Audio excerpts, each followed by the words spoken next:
Golden Experience, CH27. Including the first day, he spent about 3 days hunting rabbits. As a result, Wayne was finally able to replace all of his starting equipment. Perhaps due to all the rabbit corpses he sold, the price of rabbit leather dropped, so he also got a full set of rabbit leather armor.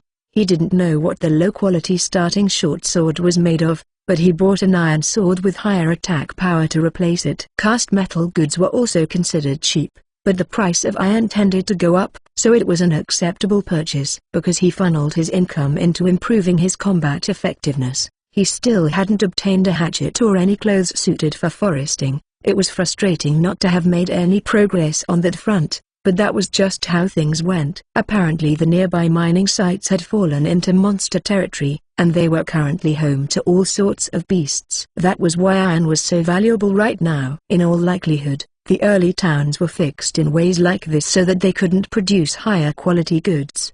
The NPCs all had sophisticated AIs installed, so regardless of the game administration's mandates, if they had the right materials available, they would make and sell better items on their own. There was no doubt that was why the ore supply was hit. A mine recovery quest would probably go up sometime soon. If it turned out to be a large-scale quest, then it probably would even be announced on the official site as some kind of special event. He'd have to remember to look out for it. Until now, Wayne hadn't seen any other players in this town, but it was possible there were some around, just that each of their playtimes never overlapped. Since Highs was a kingdom that was attractive for new players, maybe they had added a lot more starting towns for the open beta. Back in the closed beta, a given city would have around 10 players. If the number of starting spawn points had multiplied, perhaps it was feasible for a town to only have a single player. Plus, the city Wayne was in right now was quite a bit smaller than the ones he had seen in the closed beta. Given the scope of this city,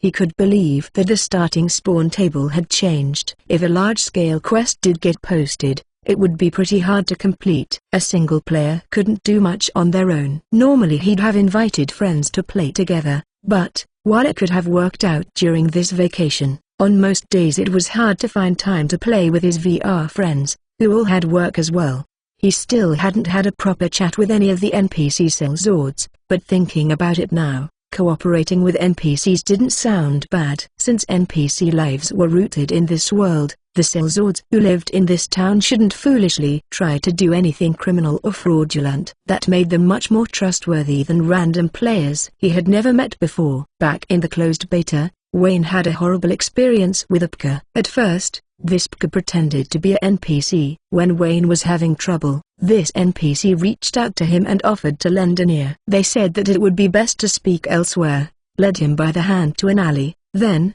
after ensuring no one was around, assaulted him and stole his stuff. No one could take what was in his inventory, but that conversely meant that anything not in his inventory could be stolen. Wayne found that he was too shocked to accept the system's offer of "Would you like to respawn?"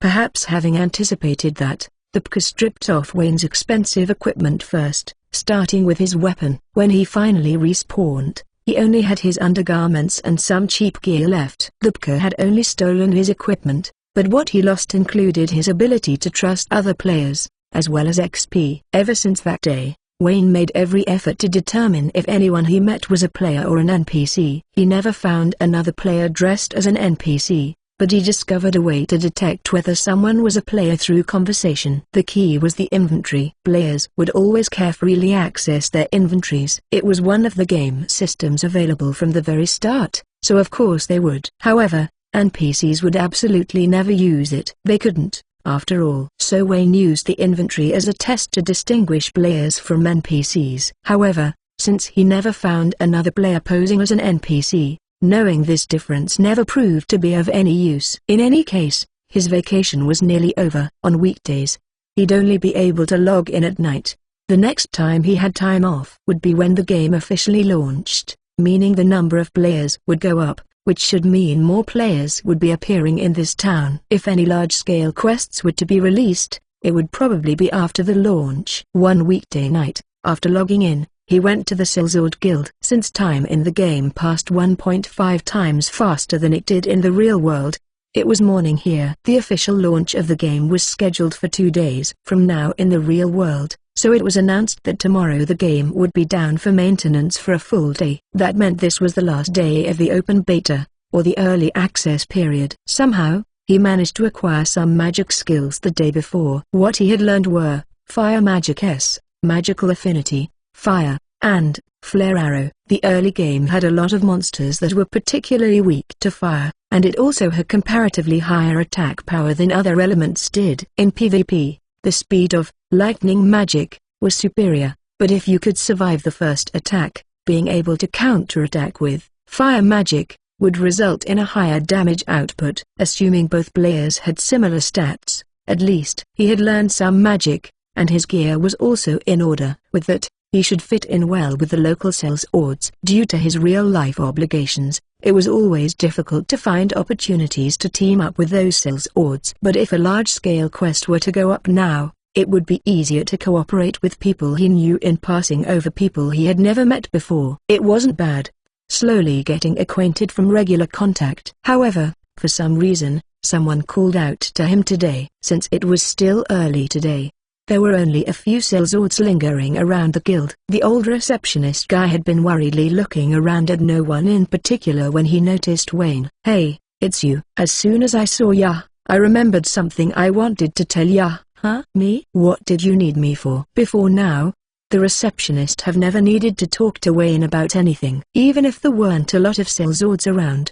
that didn't mean that he had nothing to do. There was probably a special reason the receptionist needed to talk to him now. "You're a safeholder, right?" "I remember thinking it was rare, but yesterday, another safeholder showed up." "I thought you might know each other." "I don't know why, but safeholders have always hung around with other safeholders.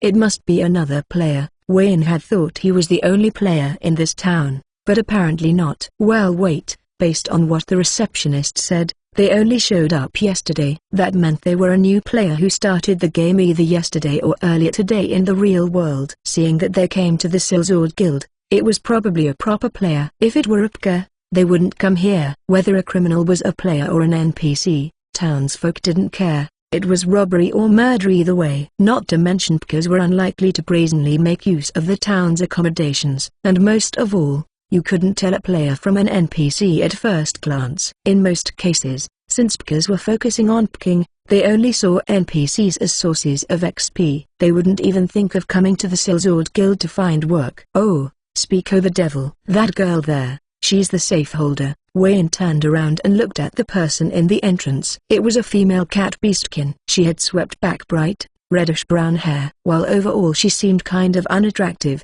she didn't feel unpleasant, even strangely cute. Maybe it was because he was a cat person. The catqueen girl went straight up to the receptionist, pulled out a rabbit corpse out of nowhere, and placed it on the counter. It was exactly the same thing that Wayne had done before. She appeared to have mostly starting equipment. The sword at her waist was different, but she had probably invested the money she had earned into a new weapon. A very gamer-like decision. Something an NPC would never consider, since they had to worry about permanent death. There was no question that she was a player. The old receptionist guy eyed him as though to ask, "So, you know her?" The catqueen girl noticed the man looking away and followed his gaze, laying eyes on Wayne for the first time. "Are you a player?" "Ah, sorry. I'm Wayne, I'm a player too." The girl looked slightly surprised for a second, then gave a wide smile in response. "Ah, just like you thought, I'm a player, same as you." "Call me Rare." "Charmed." CH28. "So Umbias." "I never saw that coming." Blink hung her head while waiting to respawn.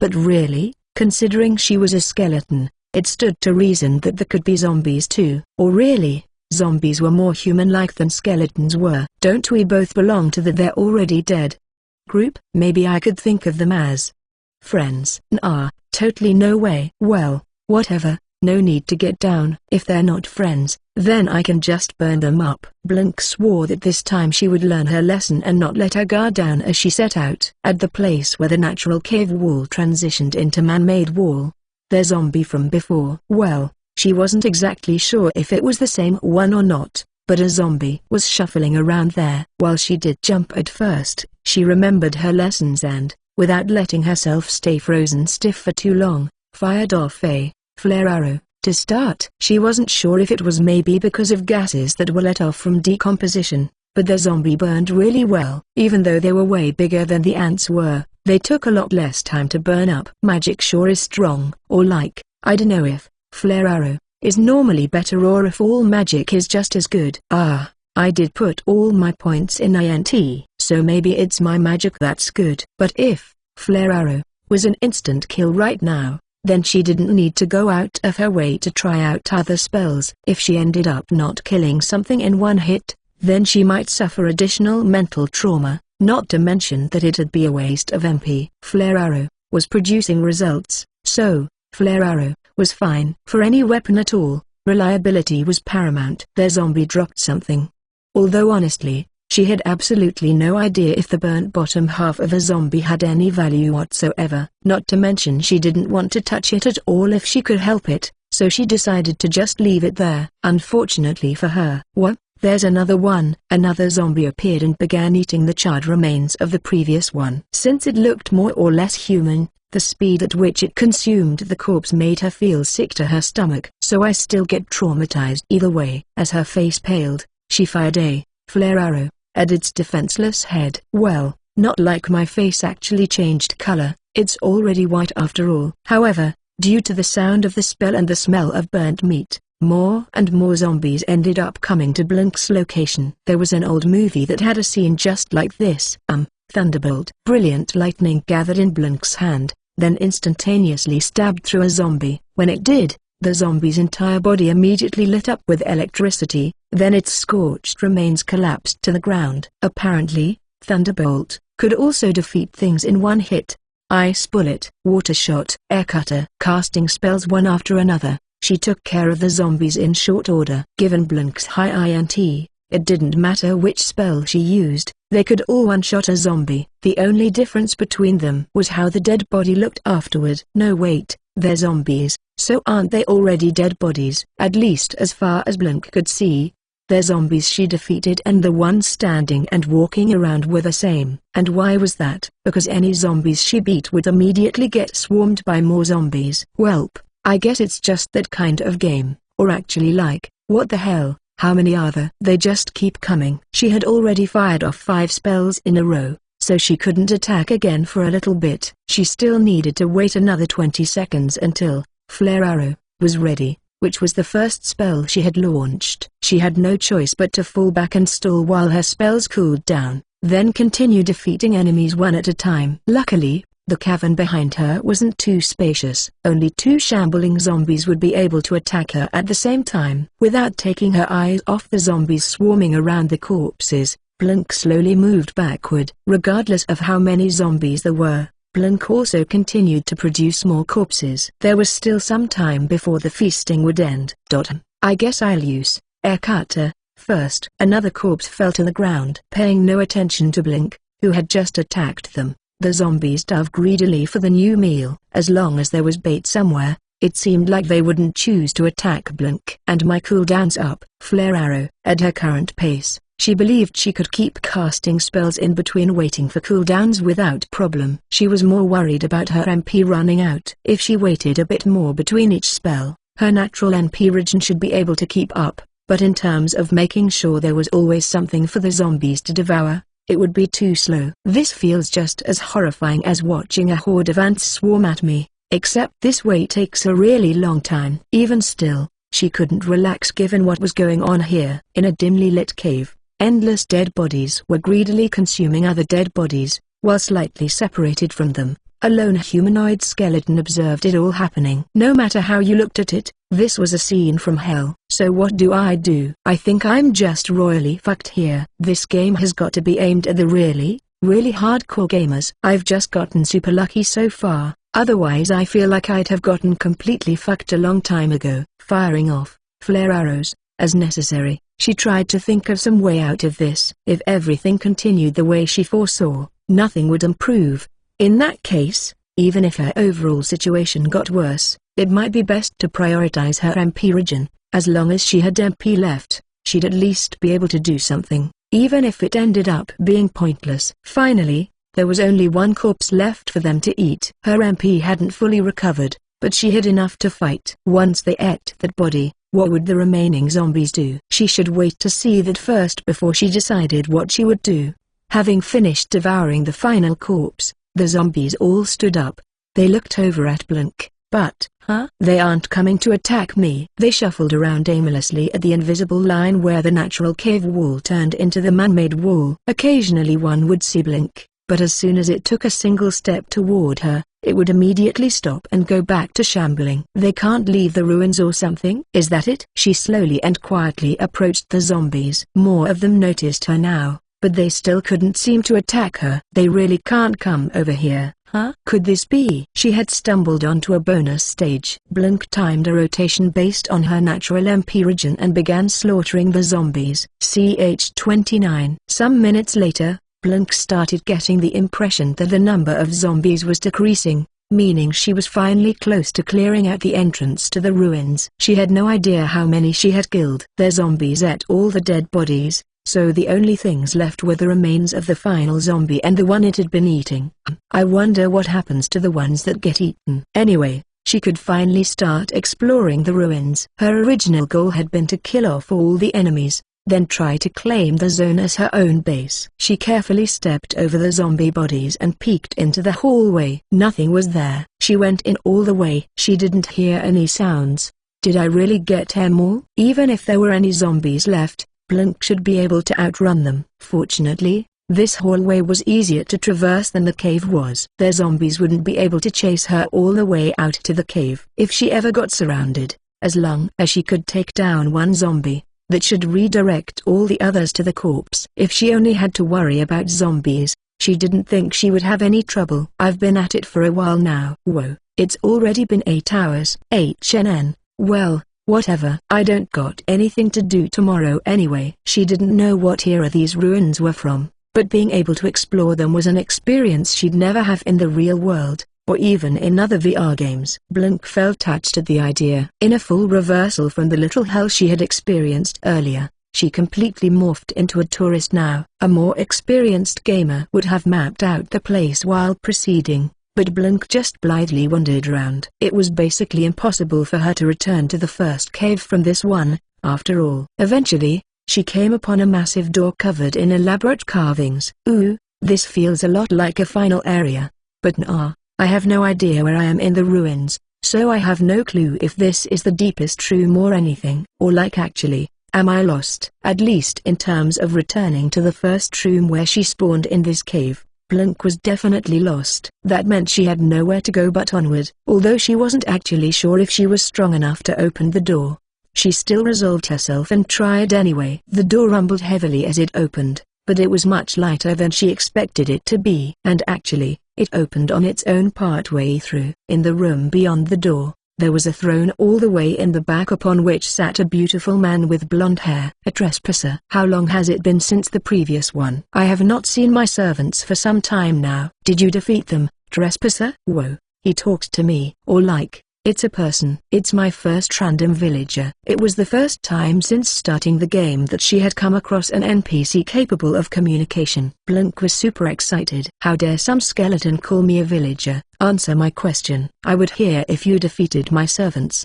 He sure sounded pompous. At least he wasn't referring to himself with the royal we or something. Looking at the room's decor and the extravagance of his clothes, that style of speech wasn't out of place per se. But under normal circumstances, it was pretty grinny. It made Blink feel pretty embarrassed herself, an empathetic shame response. Not that a scientific-sounding term mattered right now. What servants are you talking about? The only things I ran into in these ruins, is that what they are? Were zombies. Those very zombies were my servants. And what ruins do you speak of? This is my castle. Are you mocking me? I'm not mocking anyone. I'm sorry for setting all your servants on fire. Those zombies weren't actually some kind of bonus stage, but actually this arrogant guy's attendants. She thought they seemed kind of worthless as servants, but maybe there wasn't an interview during the hiring process. You set them on fire? You appear to be empty-handed, though. It cannot be. Are you capable of magic? A mere skeleton is? Yeah, well, but before all that, you are an intelligent skeleton capable of conversation. What exactly are you? She thought it was obvious that she could speak, but this dude's minions definitely didn't seem very talkative. He must have been starving to talk to someone. If you just wanna talk, I don't mind at all. I'm so tired from all the fighting. She was willing to chat, but she never said that they would necessarily understand each other. Well, I'm interested. I permit you to become my servant. In a shocking turn of events, Blink was just offered a job. However, she only happened to spawn in this cave with the ruin. If possible, she wanted to leave and go exploring. She'd be happy to use this place as a temporary base, but it wouldn't be good for her to be bound here. No thanks. I'll make do as is. Good luck with your company, though. Your will is irrelevant. Charm. Resistance has failed. Suddenly, to Blink, the hot dude on the throne started becoming even hotter. No way. He's somehow getting even more dreamy. Huh? I can't say anything. I can't move either. And everything is turning pink for some reason. What the hell? Is this a status debuff? Blink was in a charmed state. She was unable to express her will or control her body, nor could she speak. The fact that he seemed more attractive and everything seemed to be covered in a pink haze had no gameplay effect, though. Good, it succeeded. Now, control. Resistance has failed. And finally, subordinate. Thus, you are now my servant. Resistance has failed. A special condition has been met. You may reincarnate into a Squire Zombie 1. You have been tamed by Count Dahomey. If there is no objection, please indicate as such within 5 seconds. If no indication is received after 5 seconds, the condition will be voided. I can't keep up with all these system messages. Hold up a second. The current action will now be deferred.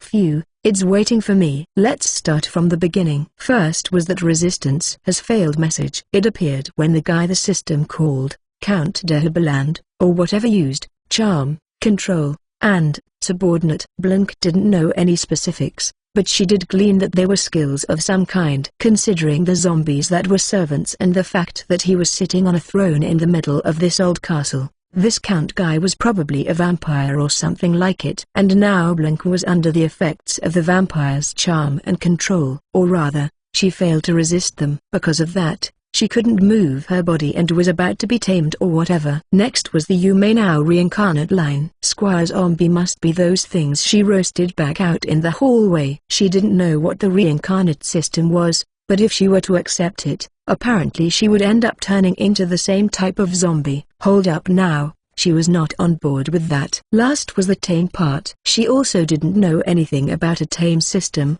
but logically speaking, it sounded like the Duke would be able to order Blink around. Apparently, NPCs could control players. No wait, the system deferred it, so it was ultimately up to the player to allow it to happen. NPCs couldn't receive system messages, so if she had been an NPC, she would have gotten tamed just like that. Odd. I did not sense very much resistance, but I do not feel you bending to my power at all. You truly are an intriguing skeleton. He was still talking to her, but she'd come back to that later. The part that interested her was how reincarnate into a servant and serve someone came in separate messages. Normally, you'd think they meant the same thing. If the system worked exactly as described in the messages, the implication was that even if she accepted the reincarnation into a servant, she would still be able to refuse the tame part. After letting her body change, she would be able to escape before her mind changed as well. Wow, that's just like the first Masked Biker too. But comparing this to Masked Biker, there were some inconsistencies. It was a legendary Japanese live-action TV show that was still spoken of today, but that main character's strategy wouldn't work. It was impossible to lead a normal life, which is one of the lines that everyone wants to say at least once in their life. Blink was conflicted. Fortunately, the Count was patiently waiting while still mumbling to himself. She was not unhappy with being a skeleton at all. She had beautiful white skin, after all. She also never had to worry about her weight. If she had to complain about something, she had a hard time controlling her expressions, since she was just a skeleton. Her head always felt light. Physically speaking, her boobs were small, or literally non-existent, and she instantly died whenever she met any ants. That's weird. She actually had a lot of problems as a skeleton. All that said, she was still highly opposed to becoming a zombie. It was nice that they seemed more human-like than a skeleton did, but she had no desire to become more human. If she had wanted it, she would have just picked the human race from the start. But it's really just, I want to get a makeover. Wait, no. That's not it. I want to try reincarnating. In the end, Blink decided to accept the reincarnation, and of course, She rejected the tamed part. A condition has been met. You may reincarnate into a squire zombie or a revenant. Wait, revenant? As long as it wasn't a zombie, then anything was fine. What Blank was focused on was the makeover part, not the becoming a zombie part. A condition has been met. You may spend 100 XP to reincarnate into a lesser vampire. AI at a minute. The current action will now be deferred. Being a player is super convenient. Lesser vampire. In other words, something like the Count sitting in front of her.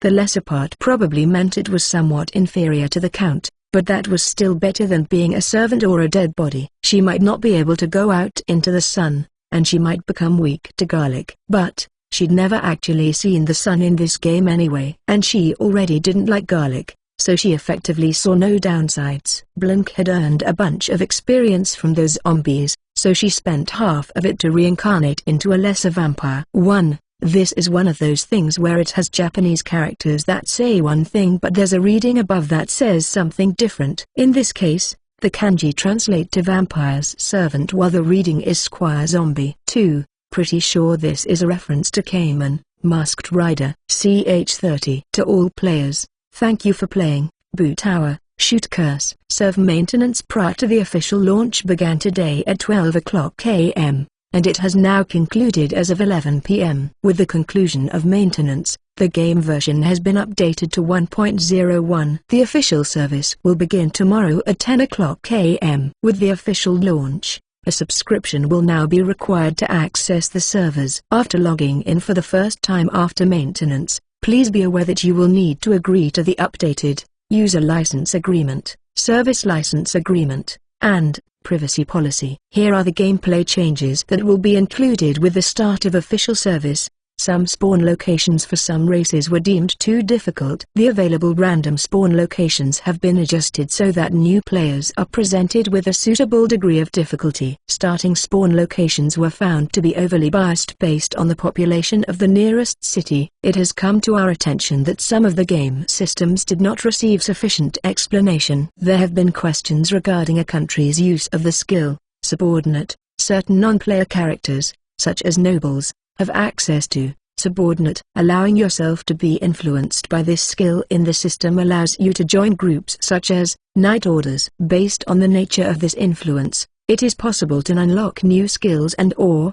reincarnate. Example: a human character is subordinated by a vampire character. The human may now reincarnate into a squire zombie. By fulfilling specific conditions, characters in the game can trigger specific events which allow their current race to be changed. Reincarnate may also require experience points. Characters affected by subordinate no longer have a respawn timer after dying. After revival eligibility has expired, they will automatically respawn. In addition, subordinated characters are unable to earn their own experience points. All experience points earned by subordinated characters are controlled by the subordinating character. Please speak with that character to request that experience points be spent on your character. On the customer support page, navigate to the Comments, Requests form, select the category, In-Game Requests, and subcategory, Remove Subordinate Status, and include the details about the removal request in the description. We hope you continued to enjoy your time in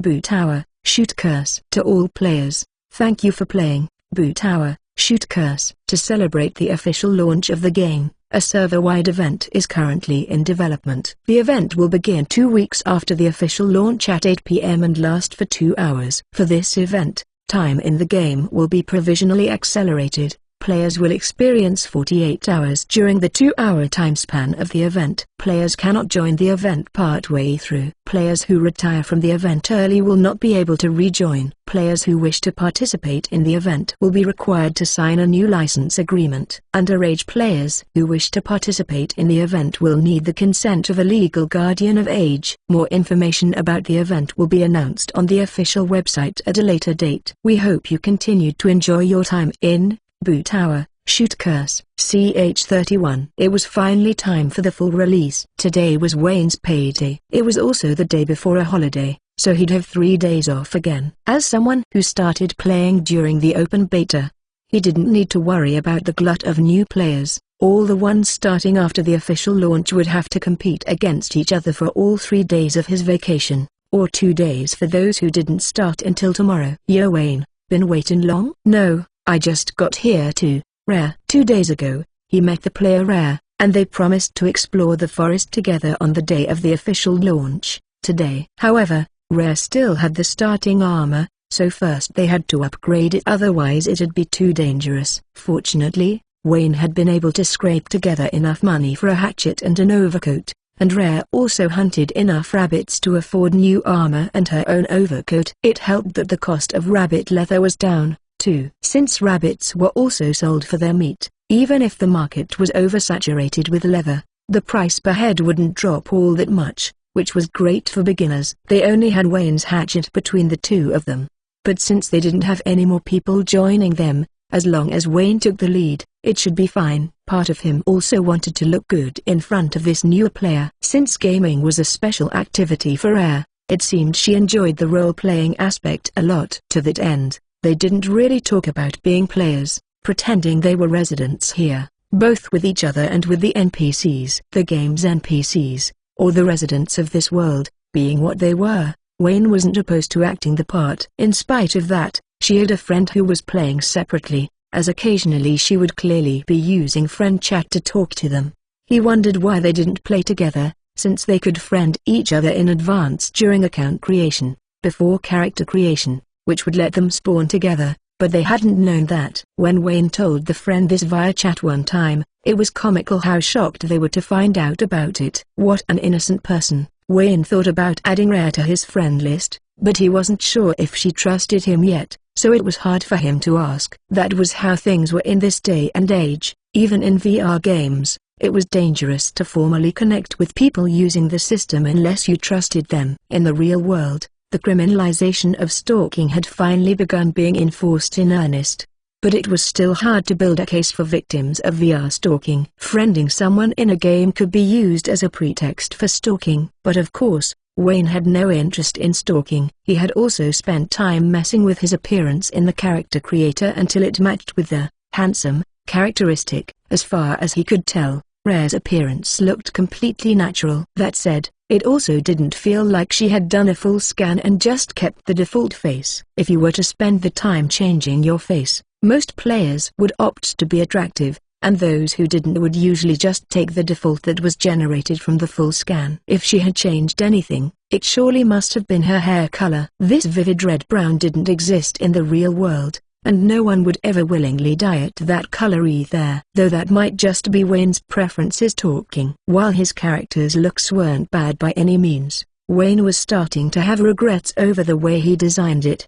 Perhaps it would have been better if he had also brazenly started with the game avatar based on his real self. If he had, maybe he would also be able to confidently ask Rare to be friends. Overcoats and leather armor were both sold at leather crafting shops. Wayne brought Rare to the one that sold the rabbit leather armor he had bought for himself. There were a number of other players here too who had just started the game. This was probably due to the updated starting spawn location algorithm described in the recent announcement.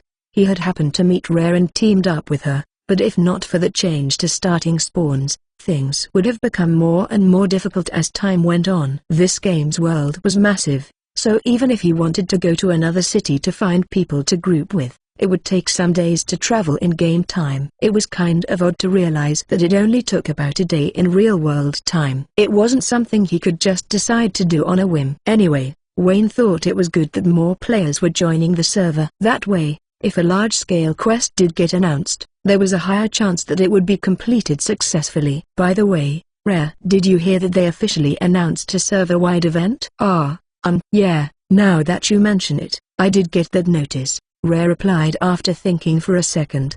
He had a hunch that she hadn't actually seen it and had just used friend chat to check. For a second, a murky feeling of jealousy for Rare's friend surged up, but the way she tried to cover it up in case he noticed was endearing, so the feeling dispersed soon after. Her friend was apparently female, too. What kind of event will it be? Wayne wondered. I think it'd be pretty hard for all the players scattered across the continent to participate, so I wonder what the developers have planned exactly. Are you gonna check it out, Rare? Well, it's just, I might not know until the day of. Maybe you can't join in the middle, and you're stuck if you drop out after it starts. right? I think it'll depend on how I feel that day. I'm not too sure right now. I see. This is just an idea, but, do you want to try doing the event together? Of course, if your friend can join us too, it'd be fun to form a group together.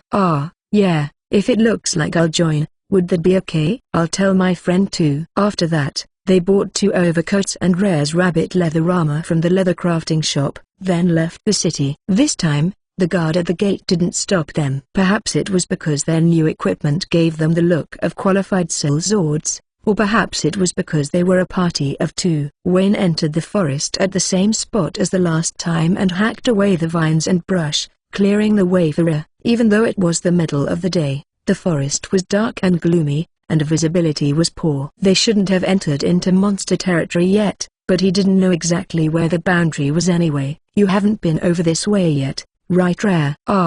Yeah. Never been here before. It must have been hard for her to hike in the woods. Rare seemed distracted when she responded. I think it'll be more efficient to grind XP here compared to hunting more rabbits back at that prairie. Plus, the people in the city don't seem to come here at all, so any materials we gather could sell for a lot. He'd never seen Rare fight, so he wasn't sure what style she used, but judging by appearances she seemed to be some kind of warrior. Beastkin did make for good warriors. After all, they were nimble, and they had more power and stamina than humans did. On the other hand, their compatibility with magic was much lower. It would have been better for Rare to take the lead while Wayne used magic for support. If he saw an encounter where it made sense for him to join the front line, then he could. Normally, a mage knight build like Wayne's tended to be a jack of all trades, but where they really shined was in their versatility to adapt to different situations based on the condition of their allies and enemies. It was hard to tell how long or far they had walked over the course of traversing this forest,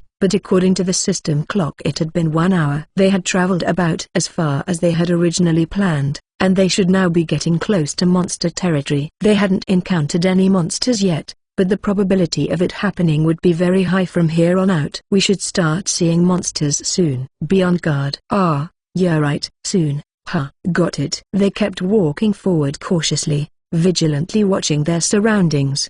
Before long, it seemed that something else was stepping in the brushwood aside from the 2 of them. Stop, something's here. A giant ant appeared before them, coming out from a thicket. Giant was only insofar as they compared to real ants, though. This was barely shorter than Wayne's knees. Rare doesn't seem to have any physiological aversion to giant insects, Wayne thought when he looked over his shoulder and saw her calm expression as she faced the ant. It must be because she was following Wayne's instructions diligently and had kept her guard up, or maybe she was used to seeing giant bugs from some other game. Insect monsters usually came in large numbers, so many games like to use them as trash mobs. Rare, can you take point? If so, then I'll support you with magic. Yeah, I'm good. Saying so, Rare unsheathed her short sword and lunged at the ant. Her movements felt awkward to him for some reason, but, perhaps due to her beastkin stats, she quickly closed in on the ant. The ant tried to dodge but didn't make it in time,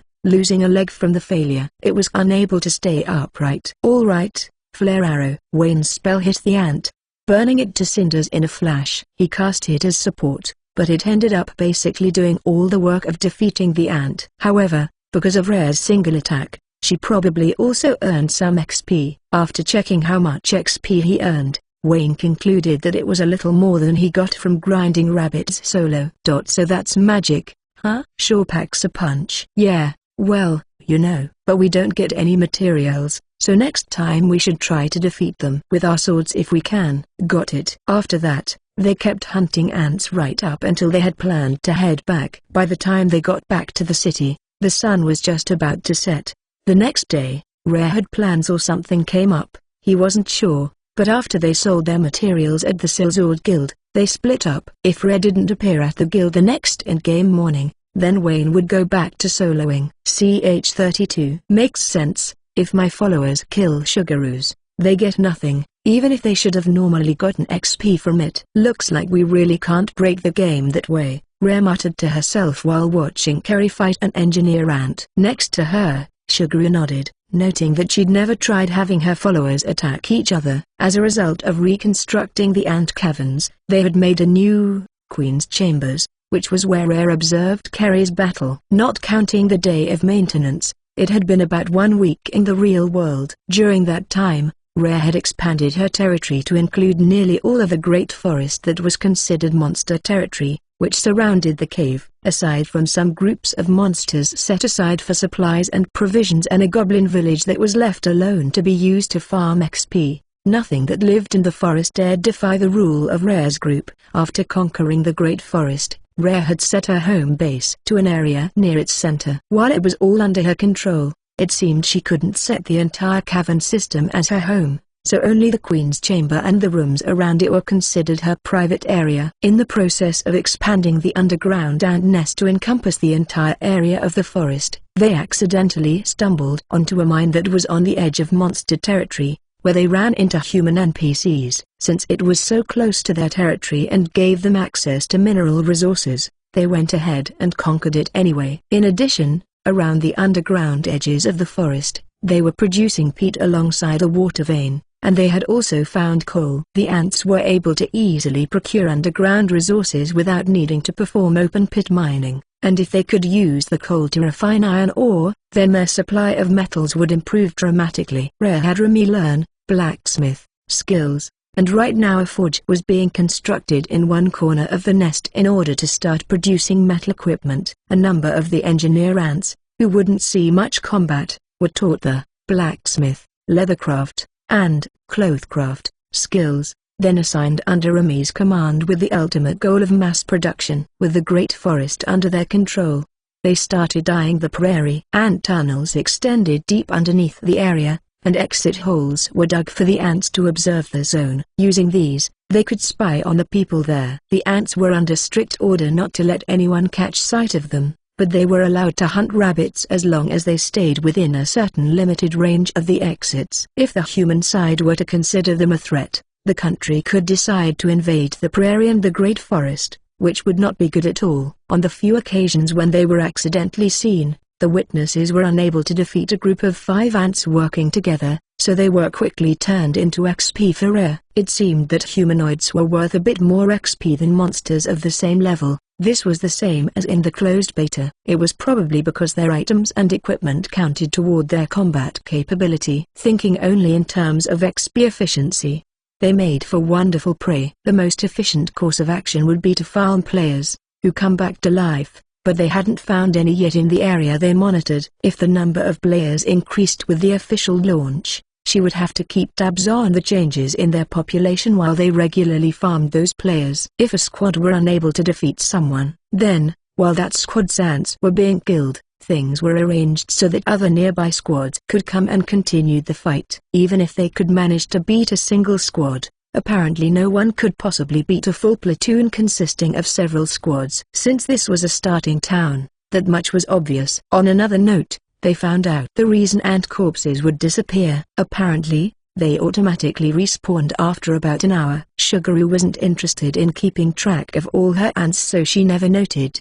but once Rare started managing them, she instantly noticed it. At the time, she wasn't sure if this was a special ant trait or what, but the official news the other day revealed all the details about how subordinated followers worked. She thought that in the worst case, she would have to use summon to facilitate an escape, but apparently even that wasn't necessary. In order to gain full control of the Great Forest and the prairie, Rare's side needed to increase their influx of XP by an order of magnitude. She initially wanted to use their XP to fuel the growth of her followers and all the ants, but after discussing it with Sugaroo, that plan was scrapped. The first step would still go as originally planned, having both Rare and Sugaroo learn their enhance follower skills. Since the enhance follower bonus was based on the master's stats, the next step was to raise Rare's stats. For followers where it made sense to raise stats individually, she would do so. Finally, raise Sugaroo's stats. Right now, even an infantry ant would be pretty difficult for a new player to defeat. For the engineers, whose stats weren't suitable for combat, using magic their enemies were weak to allowed them to win with ease. What was great about enhance follower was that XP could all be spent on the master. There was no need to use any on the followers themselves. Leaning on this system, enhanced followers could challenge somewhat stronger enemies and be nearly evenly matched. The ants that were working to secure Great Forest and the prairie were squads made up of mostly infantry that didn't have any XP spent on them. By the system's calculations, though, they were always disadvantaged in battle, so they were able to earn a lot of XP. In all likelihood, Shuguru probably would have done the same thing if Rare hadn't interfered. Of course, Rare's methods were much more efficient, but all the same she would have been earning abnormal amounts of XP. After all, this cave and the Great Forest were supposed to eventually become their Vespoid Quendom. In other words, Shuguru wasn't a fledgling unique boss, but a fledgling raid boss. She had discovered a new skill that supported this theory. Shuguru's haplodiploidy tree now had an entry for Flying Soldier. This skill had been unlocked after Shuguru learned Wind Magic. Originally, Shuguru could not learn any magic-related skills. However, opposite of how it was for Rare and other humanoid races, learning Enhance Follower, Agi, had unlocked the ability for her to learn magic. While Rare had been planning to prioritize the other Enhance Follower skills since she didn't want Shuguru to participate in battles directly, since having her learn Wind Magic unlocked Flying Soldier, she decided to investigate further. Wind Magic unlocked Flying Soldier, which produced Soldier Vespoid.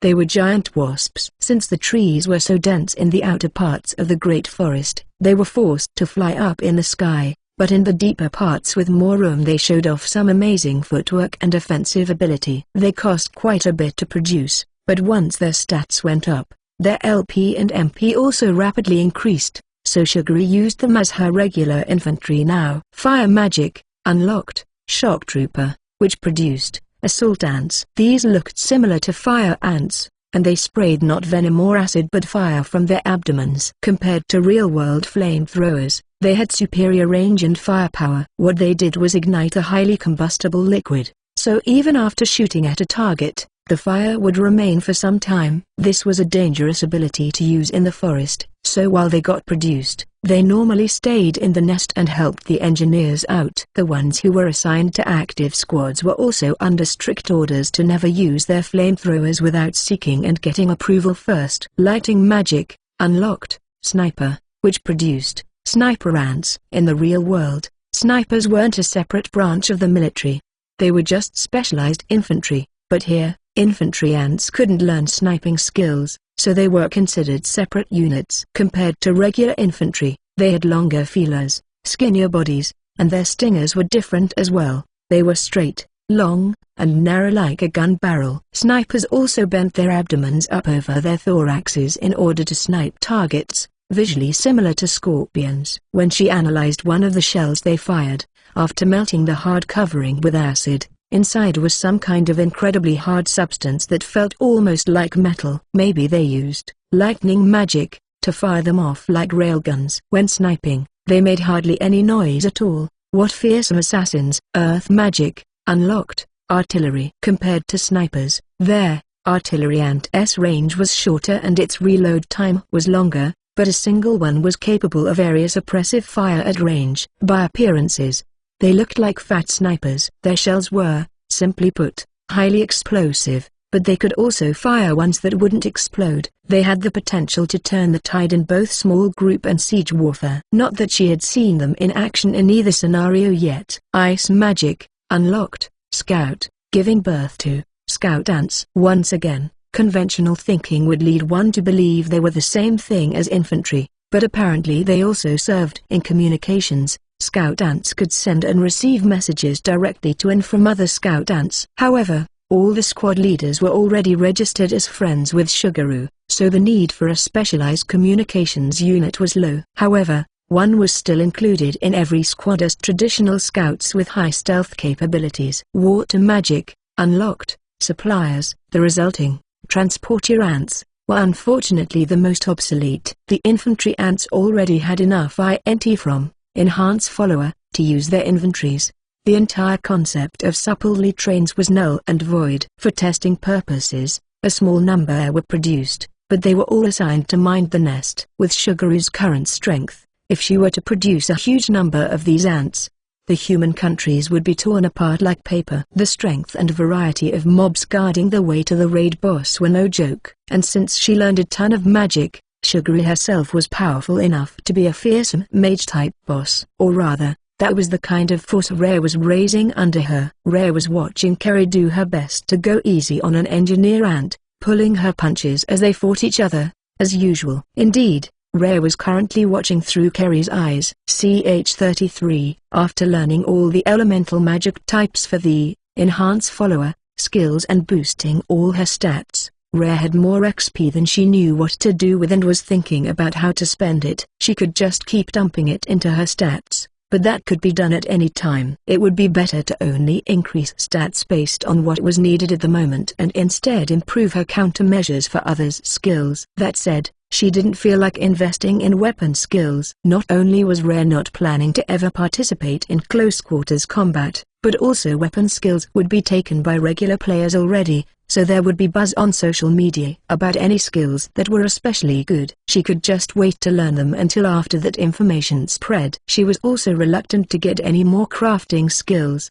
The engineers were already constructing a factory, but Rare had no confidence in her own creativity. And good tools required good design. So what Rare decided to learn was a type of magic she hadn't yet: space magic. This element of magic required enchantment magic, wind magic, and earth magic to unlock. These requirements were discovered during the closed beta, so a lot of players probably had it already. This type of magic was powerless on its own. The skills in its tree assisted other types of magic. It was similar to the way Bind Soul improved Summon. With the space magic spell, Perceive Coordinates, you could change the casting location for spells. When mastered, you could be face to face with an enemy and cast a flare arrow behind them and have it hit them in the back. However, this didn't affect the spell's power at all. While it was incredibly useful to use for surprise attacks and bluffs, there were also a lot of conditions in order to learn it. If you really had all the XP to learn it, you'd be better off directly improving your combat strength. Since most players thought this way, space magic tended to get a bad rap.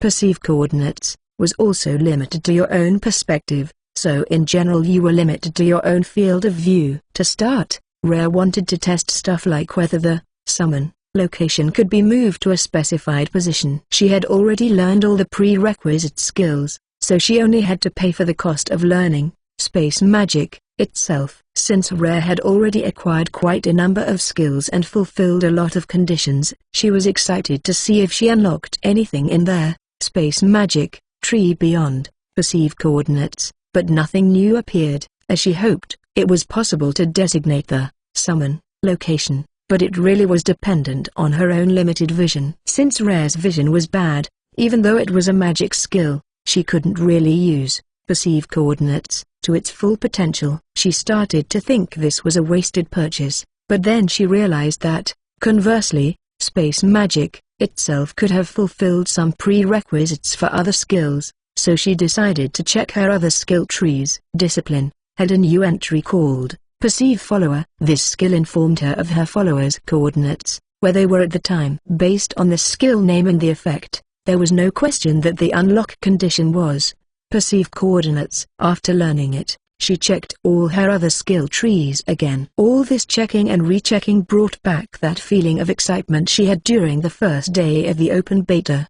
The next tree she checked, Summon, had a new skill available called Summon Vision. This skill allowed her to summon just the vision of a follower she was tracking via Perceive Follower. By closing her eyes, she could jack into that follower's eyes. She could not even begin to express how useful this skill was. For example, with a bird-type monster tamed, a commander would be able to perform reconnaissance themselves. What was even better, since she saw through her follower's eyes, her own bad eyesight never came into play. When she originally took poor eyesight, she thought she would someday have to find a method to cover for it, but out of nowhere she had already solved that problem. So Rare had gotten Kerry their enhanced vision and enhanced hearing skills, then dispatched her as a sellsword to gather information about nearby cities. Being able to watch live through Kerry's eyes meant she could immediately give orders whenever a quick decision was necessary. Their enhanced hearing was since Rare also learned Summon Hearing, which got unlocked after she took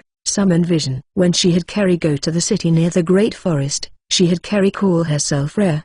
Since Carrie could use the inventory, if someone saw her doing it, then information about NPCs being able to use it would get out. Instead of letting that happen, Rare thought it'd be better for her to pretend she was a player instead. She didn't know if there was a player also named Carrie, but it would be problematic if there were, and it turned out there wasn't a way to hide your name in this game. However, if Carrie went by Rare instead, she knew she herself wasn't going to suddenly appear out of nowhere, so it would be fine. Regardless of whether or not names could be hidden, Rare was the safest alias either way. To avoid inviting suspicion while pretending to be a player, she had to make up an explanation of what players were for Carrie and the other girls. Something like how players were from a world connected to this one, and while they slept here they had separate lives in the other world. Because of this, it was possible for players to share information with one another regardless of where they were or how far apart they were. When they used terms like developers and official whatever,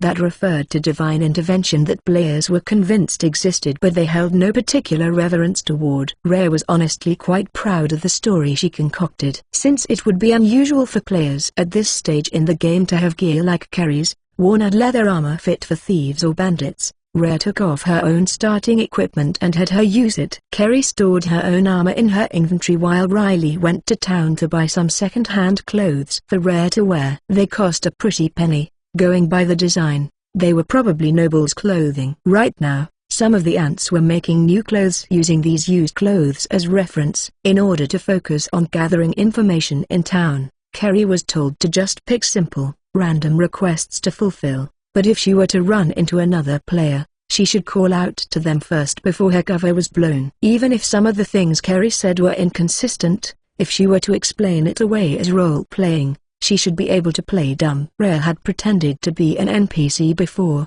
and there were surely other players who had tried to do so as well, but it was unlikely that the opposite were true. For an NPC to pretend to be a player, that should mean it was very unlikely that Carrie would get exposed. After getting whatever was unlocked in their necromancy tree, the other summon sense skills aside from vision and hearing, and whatever those sense skills unlocked, Rare would stop learning new skills for the time being. What she needed for now she more or less already had, and she wanted to be more efficient with her XP spending. Looking ahead, she also had to consider having Sugaroo unlock their summon-type skills, but otherwise it was better to refrain from unnecessary spending. Rare's most pressing objective was to get her hands on a new follower capable of flight for extended periods of time. Ideally, this unit would also have the night vision skill or an innate characteristic that provided a similar effect. For aerial combat, there were the Soldier Vespers, but they were Sugaroo's followers, so Rare couldn't summon their vision for herself. The most promising candidate was the owl-type monster in the Great Forest, but compared to the Soldier Vespers, they weren't very powerful.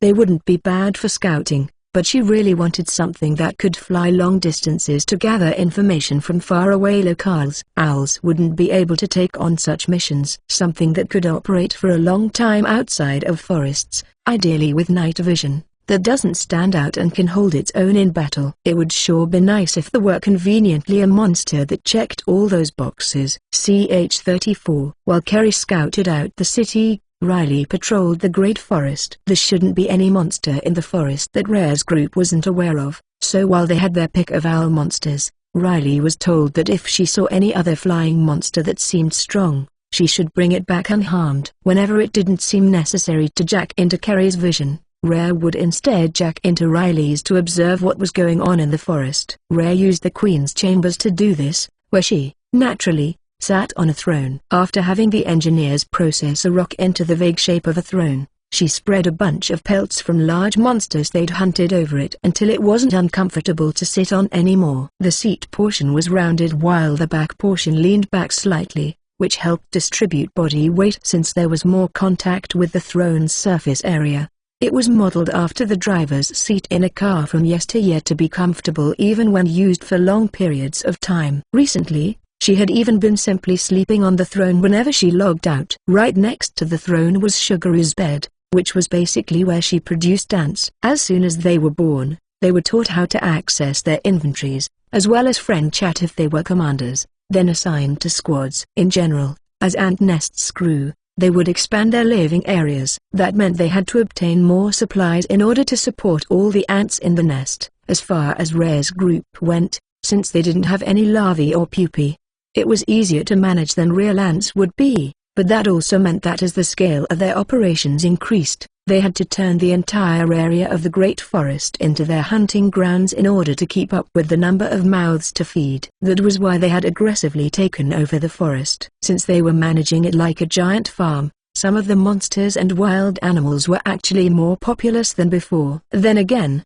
those monsters probably didn't realize that they were being raised in that manner. While she was jacked into Riley's vision and hearing and vicariously enjoying her exploration of the forest, Kerry contacted her via friend chat. After her normal vision and hearing returned, she saw that Kerry was back in the Queen's chamber. She was wearing a full set of rabbit leather armor. Haha, what's with that armor? Nah, it doesn't look weird. You do look like a proper Zord. At least. I'm so sorry. I used our funds to buy this grummy armor. Well, you earned the money yourself while blending in, didn't you? You say our funds, but I don't really mind at all. In the first place, we don't really need that much money anyway. As long as we have one high-quality sample, we can now use it to produce our own better version. Rare's group had taken over the mine that supplied the city's metal stores. The same was true for fuel and raw materials like coal and lumber. The Great Forest was also the only place where monsters could be hunted for high-quality belts,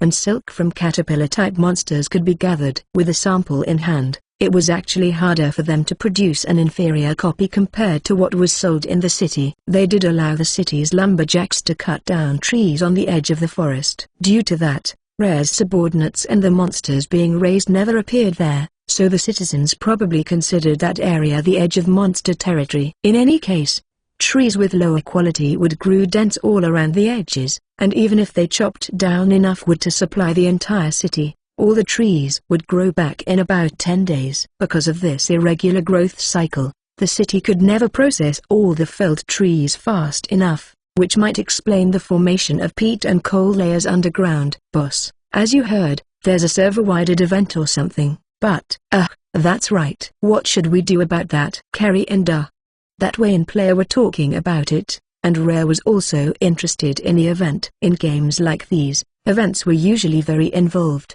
so she wondered where exactly they'd hold it and how it would operate. She first needed to learn more details before she could decide whether to participate or not. Plus, either way, Rare herself would probably be disinclined to make an appearance. Since they had the opportunity, she wanted to have Kerry join in, as Wayne suggested, but she wasn't sure if that was even possible in the first place. Anyway, I need to check the official site for news. That was from Riley. Kinda weird was way too vague to use in a report, but Riley wouldn't have said anything unless it was important. Weird, you say? In what way exactly? Greater than. I keep finding goblin bodies, the ones we left alive. I know the new ants are using some for practice, but I think there are way too many. Plus, I sense something different that we haven't seen before. Greater than. Riley herself didn't sound so sure of the situation. Based on her report, it could have possibly been her mistake in judgment. Rare looked at Sugaru sitting next to her. She had instructed Sugaru to get updates from the same area, and the ants accompanying Riley should have given a similar report. However, they apparently didn't have anything notable to say since she was shaking her head. However, they had near complete control of the forest, and in the central region where Riley's group was at present, the ant surveillance net should have been able to catch any possible intruders. There were ants monitoring land routes, the airspace, and the underground. Boss, report from a different patrol squad. An army of bones suddenly appeared. They are near W18. Greater than. Sugaru messaged in a panic. Bones? Do you mean skeletons? What do you mean by suddenly? Any losses? Our forces have not lost anyone yet. They are next to the goblin farm, and some of the goblins who went to scout were killed. Greater than. She wasn't sure how to interpret that. W18 was just east of the center of the forest. Sugaru said they were near the goblin farm, but was there anything else in that area? Thinking on it further, it would be faster to just have someone verify the situation. Luckily, Riley's group was close. She could jack into Riley's vision and hearing. Riley, an army of bones or something has apparently appeared out of nowhere. I'm sorry, but please lead your group there and scout the situation. It's in W18. Greater than. Also, If you find any goblin corpses, the enemy may have already occupied that location. We don't know their stealth capabilities, so keep your guard up. Greater than Sugaru, is there any particular reason this army would be attracted to the goblin farm? Weapons? I remember now, they did have some rusty swords. This being a game, nothing felt off about it, and goblins weren't strong enough to crack the ants' carapaces, so I didn't pay it much mind. But the operative question is, where did they get them? We also did not think much of it or consider any details. Near the farm, there are many places where discarded weapons and armor are buried. Greater than the patrols stayed away from the farms since the goblins seemed to reproduce much more slowly when they were also worried about the ants.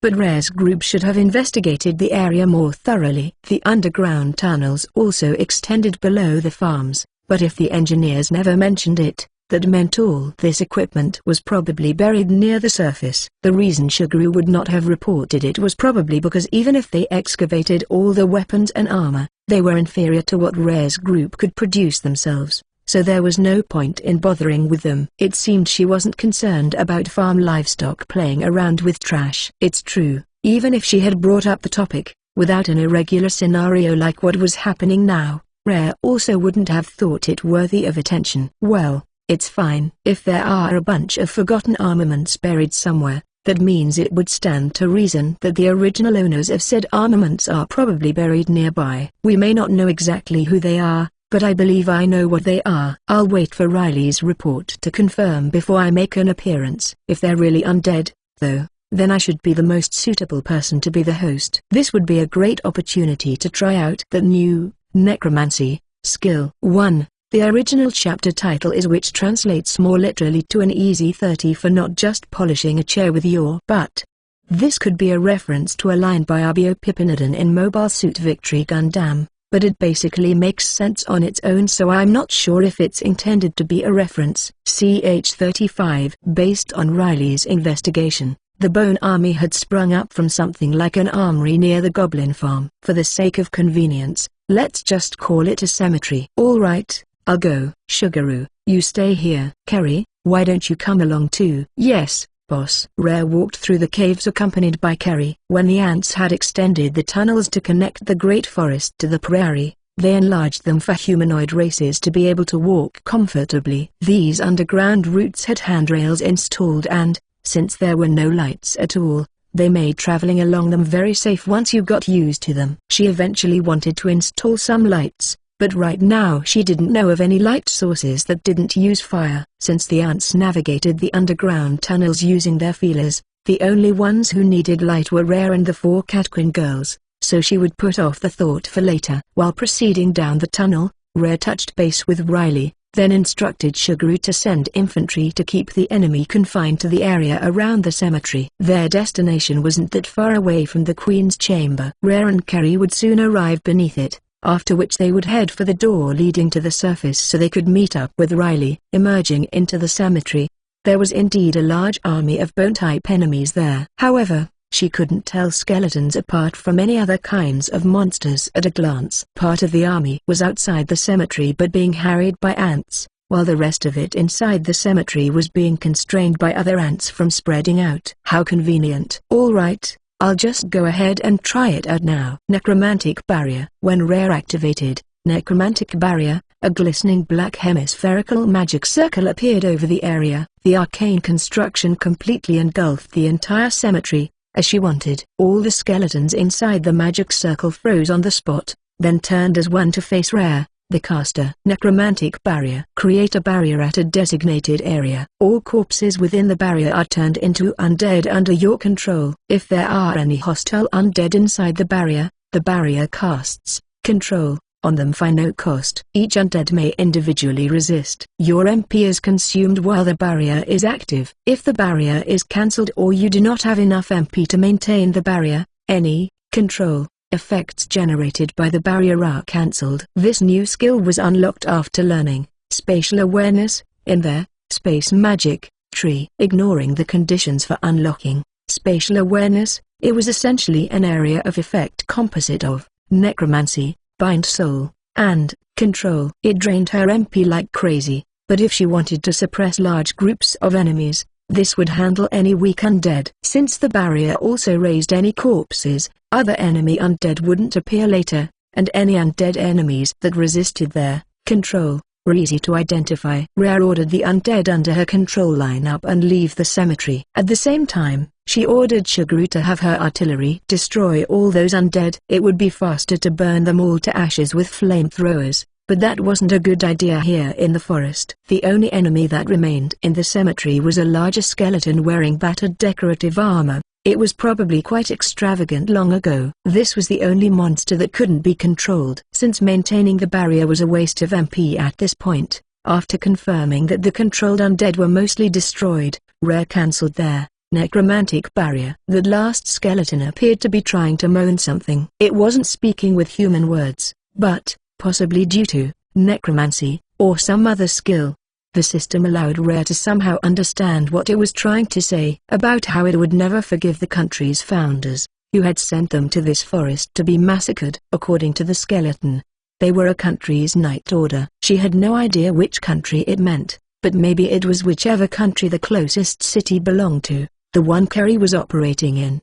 Based on what the player Wayne said, that country would be Highs. However, it seemed this guess was incorrect. The skeleton didn't have a good grasp on time, and it couldn't tell how long ago it had died, so in all likelihood this country had already perished. It said that there was only one country on the entire continent at the time, so clearly it was not any of the current 6 countries. In other words, this skeleton was a knight from a lost kingdom, and the entire Night Order had perished in this forest. She had read the simple backstories describing the 6 countries on the official site, but there was never any mention of there being a single unified nation in the past. If what this skeleton was saying was true, then there was more history here that hadn't been officially published on the website yet. How interesting. So what is your group's objective? Or I guess you're the only one left. Ah, my apologies, but your subordinates were just now demolished. I don't wish to continue hostilities, but your desires may clash with mine. Let me first hear what you want. The skeleton appeared to want vengeance for his men,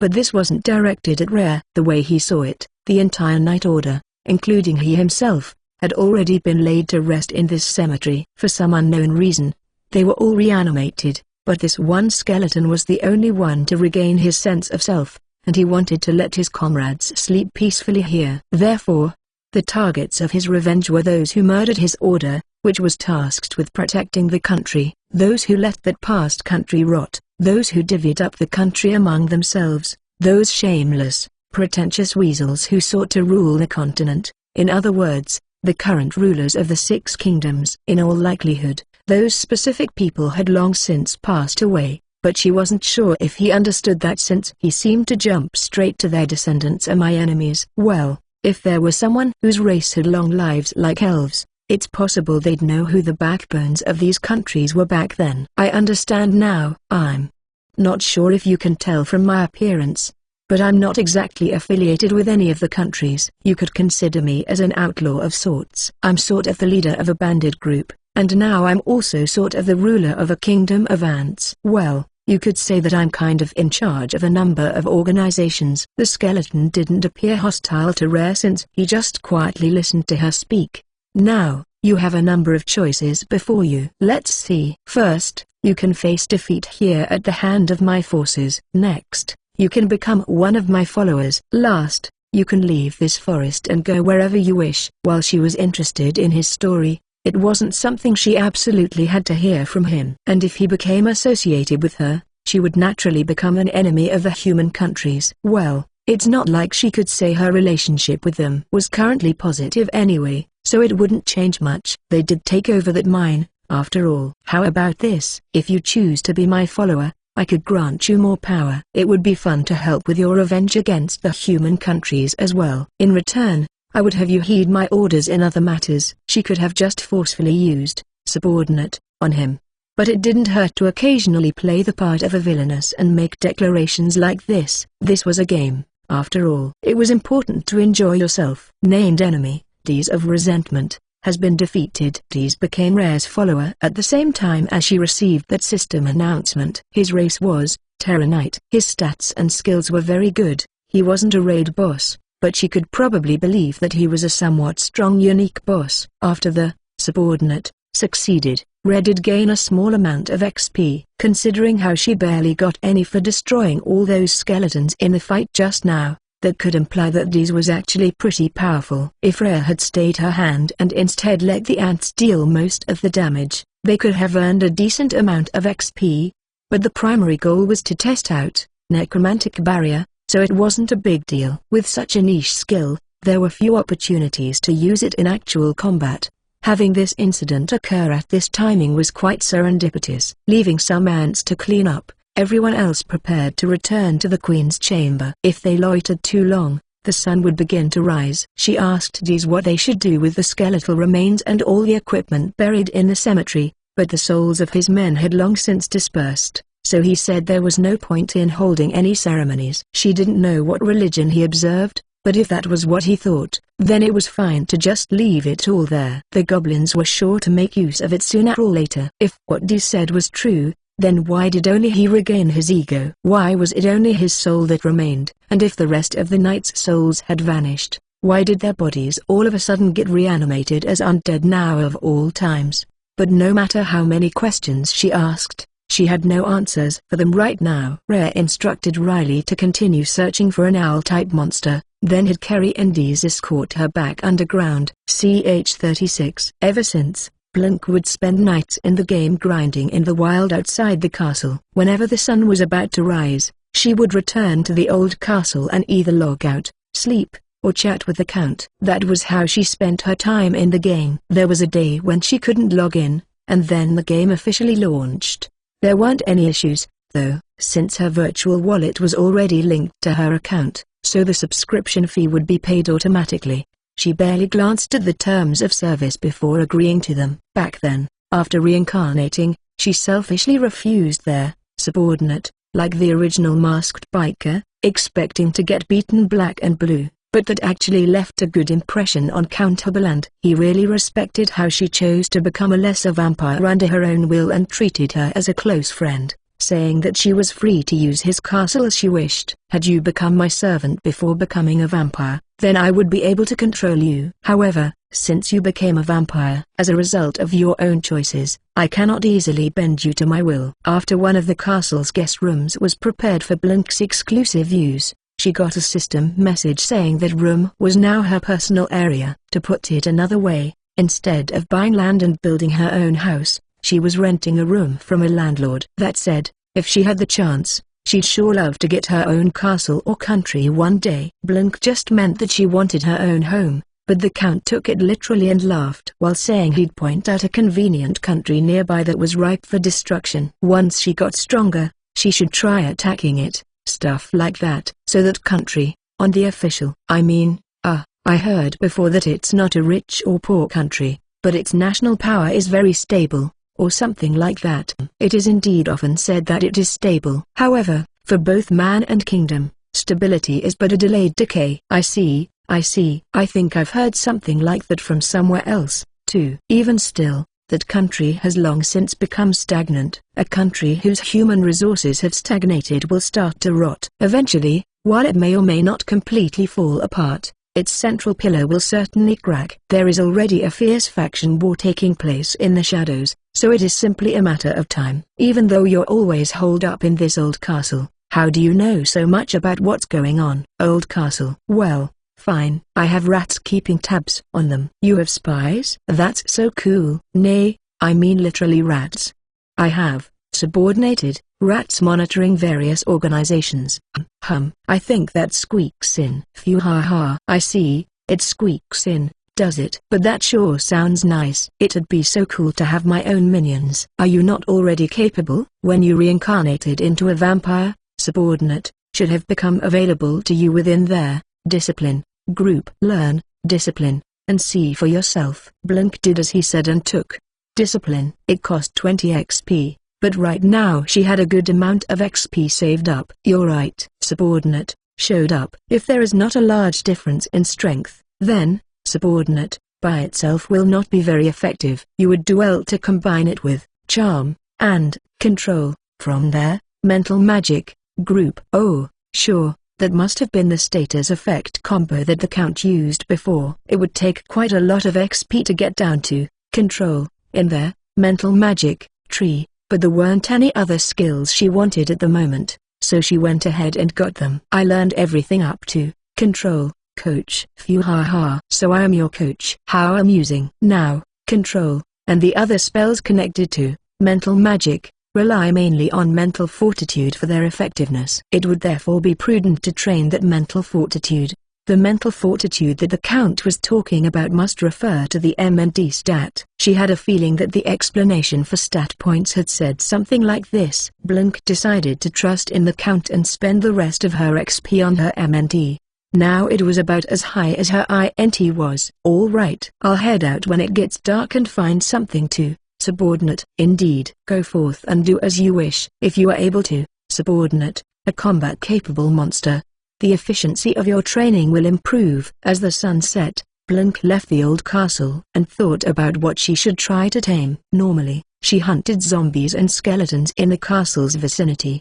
These zombies were wild ones, not the Count's servants. Blink didn't really understand how zombies could be wild, but she decided not to think too hard about it. Since she had gotten her hands on the vampire exclusive skill, Subordinate, if she was gonna use it, she wanted to tame some kind of cool monster. Zombies were already the Count's thing, so she didn't want to tame one of them. But it's not like she hated zombies or anything either. For now, while killing zombies and skeletons like usual, she decided that today she would venture out further. Ever since she turned into a vampire, she raised her STR and VIT much more than when she was a skeleton, to the point where she could probably beat up a skeleton with her bare hands before being hit back even once. No one knew how little stamina skeletons had better than Blink did. After delightfully reporting this to the Count, he looked at her with pity and presented her with a stick. It was made of iron or some sort of metal, and it was way better than using her bare hands to whack things. It also assisted in casting spells. It wouldn't affect their firepower, but it did lower their cooldown times a bit. Blink primarily used magic to deal with zombies since she didn't like getting close to them, so she was very grateful for the stick. Along with the stick, the Count also gave her clothes. Apparently he couldn't stand the fact that a vampire, one of the ruling races, looked so shabby, which referred to her starting equipment. What Blink had on now were the Count's hand-me-downs, which was a standard outfit for vampires. Clothing for nobles. These were clothes that nobles would use when going hunting. Of course, the Count's old clothes were for men, but since she hadn't done a full body scan during character creation and also hadn't touched the shape of her body, her current appearance was androgynous, so with men's clothes on she looked like a smaller man. Blink was quite taken with this look, since it was different from the usual her.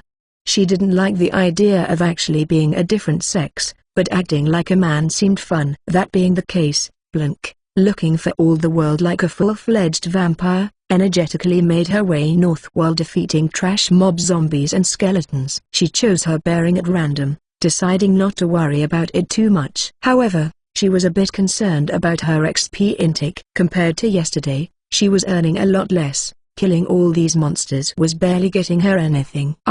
It's because I learned, Subordinate, and mental magic, and got stronger. I think I got some kind of explanation about that before. Using those skills could make fighting easier, sure, but it's not like using control, or whatever will let me kill these guys in one hit or anything. This must have just been bad timing. She felt like she should have found something she wanted to tame first before learning all these new skills. However, she was also ecstatic at getting advice from the Count, so she didn't regret it either. CH-37. After traveling for a bit, right about when she could still make it back to the castle if she ran should the sun begin to rise, Blink found a neglected cemetery. A little further ahead she could see what looked like a town, but seeing that it was completely dark, it had probably been deserted. All the residents must have moved somewhere else. Well, there are tons of zombies and stuff around, so it must have been tough living here. The cemetery was filled with zombies and skeletons, so the deserted town was probably in a similar state. Blink started thinking it was about time she turned back. Not like I'm thinking I got to tame something today or anything. At worst, I thought nabbing a skeleton would be a good enough. If she were going to, Subordinate, a skeleton, she was curious about how it might compare to when the Count did it to her. If it simply turned into a squire zombie, she would wonder why it turned out different from her. Maybe it was because she knew 6 different elements of magic, or because her INT was high. Was one of them the condition for Revenant? Or maybe did both things fulfill the requirements for Lesser Vampire?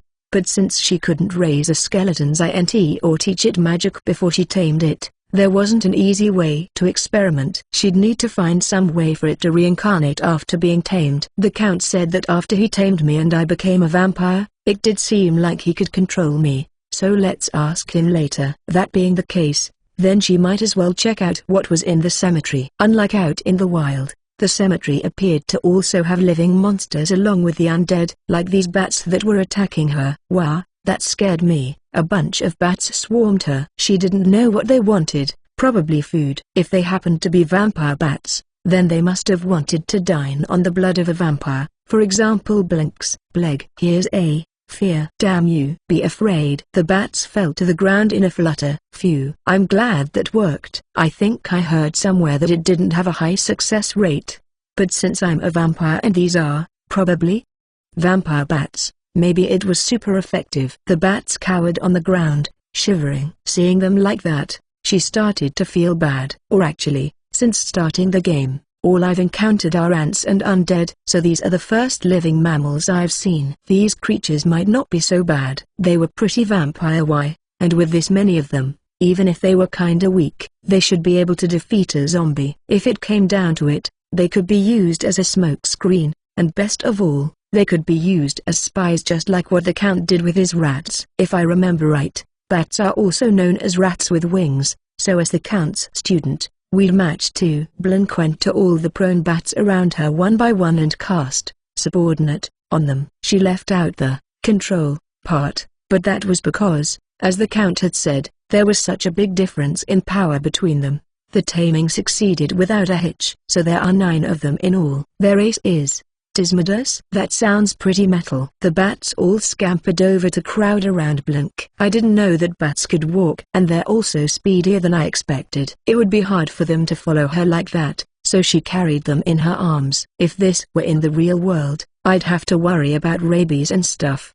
But whatever. Actually, even if something were to happen to me, I'm a vampire here, so yeah. Since Blink achieved what she set out to do, she returned to the castle. Her new followers may not have been cool or strong, but she liked that they were plentiful. Well, at least they're pretty cute, so wait. Alright, let's head back. Her trip back was a bit hurried, but she somehow managed to arrive at the old castle before the sun rose. I'm back, Tilda. What do you have there? Are those bats? Aren't they vampire-y? And they're kinda like rats too. I cannot say if they are inherently suitable for vampires or not. But bats and rats are different races. Then why were they called rats with wings? Well, whatever. By the way, coach, you said that after you tamed me and I became a vampire, you felt like you could control me too. But have you ever heard of a tamed monster reincarnating into a vampire?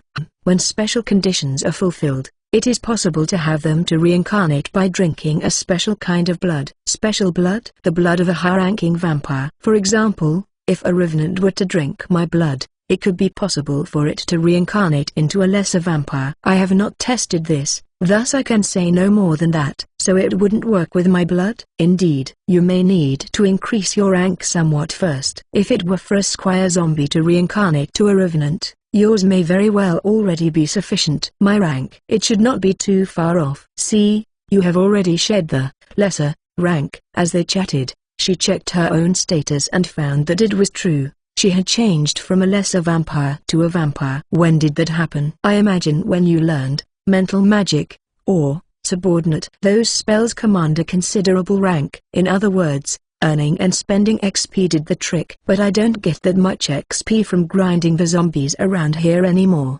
The Count thought for a moment before responding. If you take the tunnels in the cellar, you will arrive at a water vein. If memory serves, a group of lizardmen made a nest there. They should prove to be more satisfying prey than zombies. Lizardmen. So those exist too. And this castle has a cellar? You first entered this castle via the cellar. The Count spat, exasperated. Well, I am sure you just got lost and somehow arrived here while trying to make your way back. I shall write down simple directions for you. Go and see for yourself. The light of the sun does not reach there. It can serve as your entertainment during the day. Yes, Siri. Phew, ha ha. And about those bats, I do sense a connection with us. It is possible that with the right conditions, they could also reincarnate into something else. Raise them well. Yeah, I'll do my best. When she had first met him, she saw him as a grinny, overdramatic older brother. Now that she had gotten used to the way he talked, though, she was starting to find it kind of cute,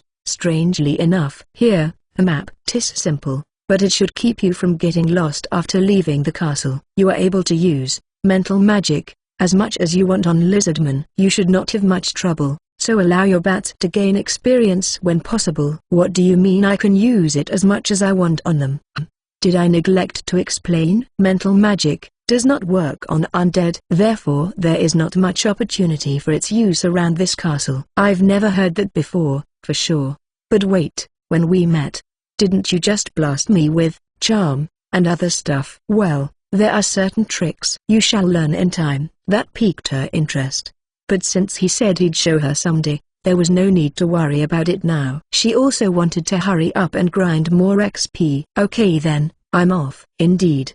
Be off. Blink immediately went down to the cellar and headed for the underground water vein. She at long last found the place where she initially spawned, but it seemed to be blocked off now, so she couldn't get there anyway. Her bats were under her cape, hanging off Blink's body. As long nothing crazy happened, everything should be alright. CH-38. To get to the water vein, Blink went through a hole in a corner of the castle's jail. The Count considered this the normal way to get to the underground, but regular people would never consider this a standard doorway. It would be more apartment to call it a secret entrance used to invade the castle. That guy sure likes his secret loopholes. The castle's jail was already pretty deep underground, but from the path went still further down. Eventually, she heard the sound of running water. The cave with the water vein felt much cooler than the castle was. She wasn't sure if this was because of the humidity or because the underground water was itself cold. The cave was large enough for a person to walk comfortably, and it followed alongside the vein. It must have been completely filled with water a long time ago. It was so dark that the water looked pitch black, so much so that there was no way to tell if there was anything in the flowing stream. Even if there were lizardmen in there, trying to fight them here would be pretty dangerous. She needed to be ready to cast magic at the drop of a hat if she didn't want to end up dead. Blink cautiously proceeded down the tunnel. As she kept descending further and further underground, she wondered where this water originally came from and where it was going. Since the castle's cellar was already quite deep into the ground, she also wondered how far down she was now. Or maybe the castle was actually built on high ground or something. Since it was surrounded by wilderness, it was hard to imagine that being the case. But it could be similar to the Guiana Highlands, with extreme topography like that. Anything was possible. It wouldn't be surprising if it were, since the Count seemed to like high places. How far had she gone down into the ground? As per usual, Blink hadn't been keeping track whatsoever, but anyway, her route led her to a slightly larger cavern. Within was an enormous underground lake or something close to that. Carefully peeking into the room, she saw numerous humanoid shapes around the lake. Those were probably lizardmen since they had long tails. They must have made a village. There were quite a lot of them. Farming XP off them might be a little hard. She didn't know how strong lizardmen were, but she was sure they were stronger than zombies and skeletons. Since the bats didn't seem like they would be very useful in combat, Blink at her current strength really couldn't wipe them all out by herself. One of the bats on her chest had some kind of plan it wanted to propose. Bait? No way. Isn't that risky? Ah, I know you can fly.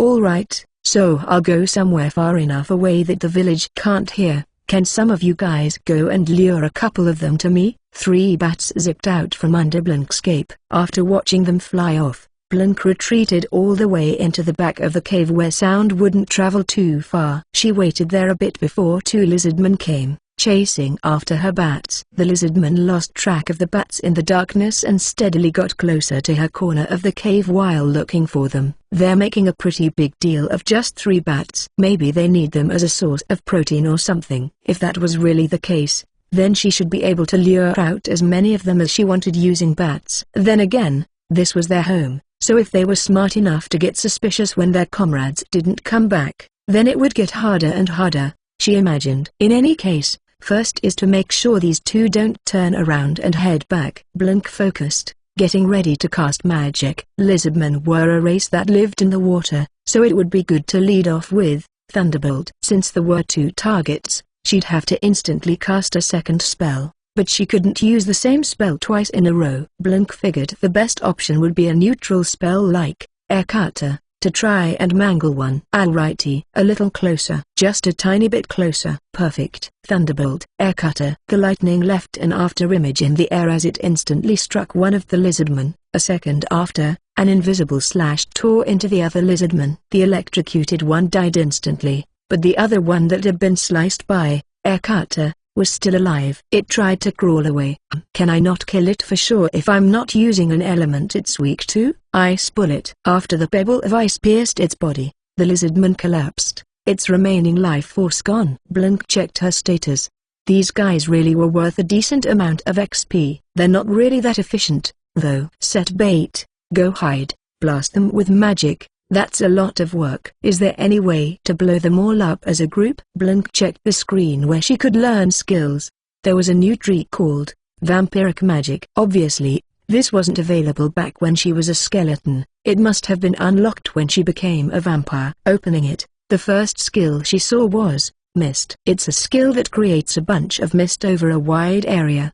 It allows any vampiric magic and mental magic I used to affect everything in that area. Alright, I've only ever used mental magic on bats before. In addition, inside the mist, one's field of vision would be diminished, and detection effects would be obstructed as well. After casting Mist, she could use Fear to handicap, then defeat enemies one by one with magic. That seemed workable, but it'd be a pain if Fear got resisted. She didn't think it'd be a good idea to test the strategy in a real battle. It would have been nice to test on the 2 lizardmen just now.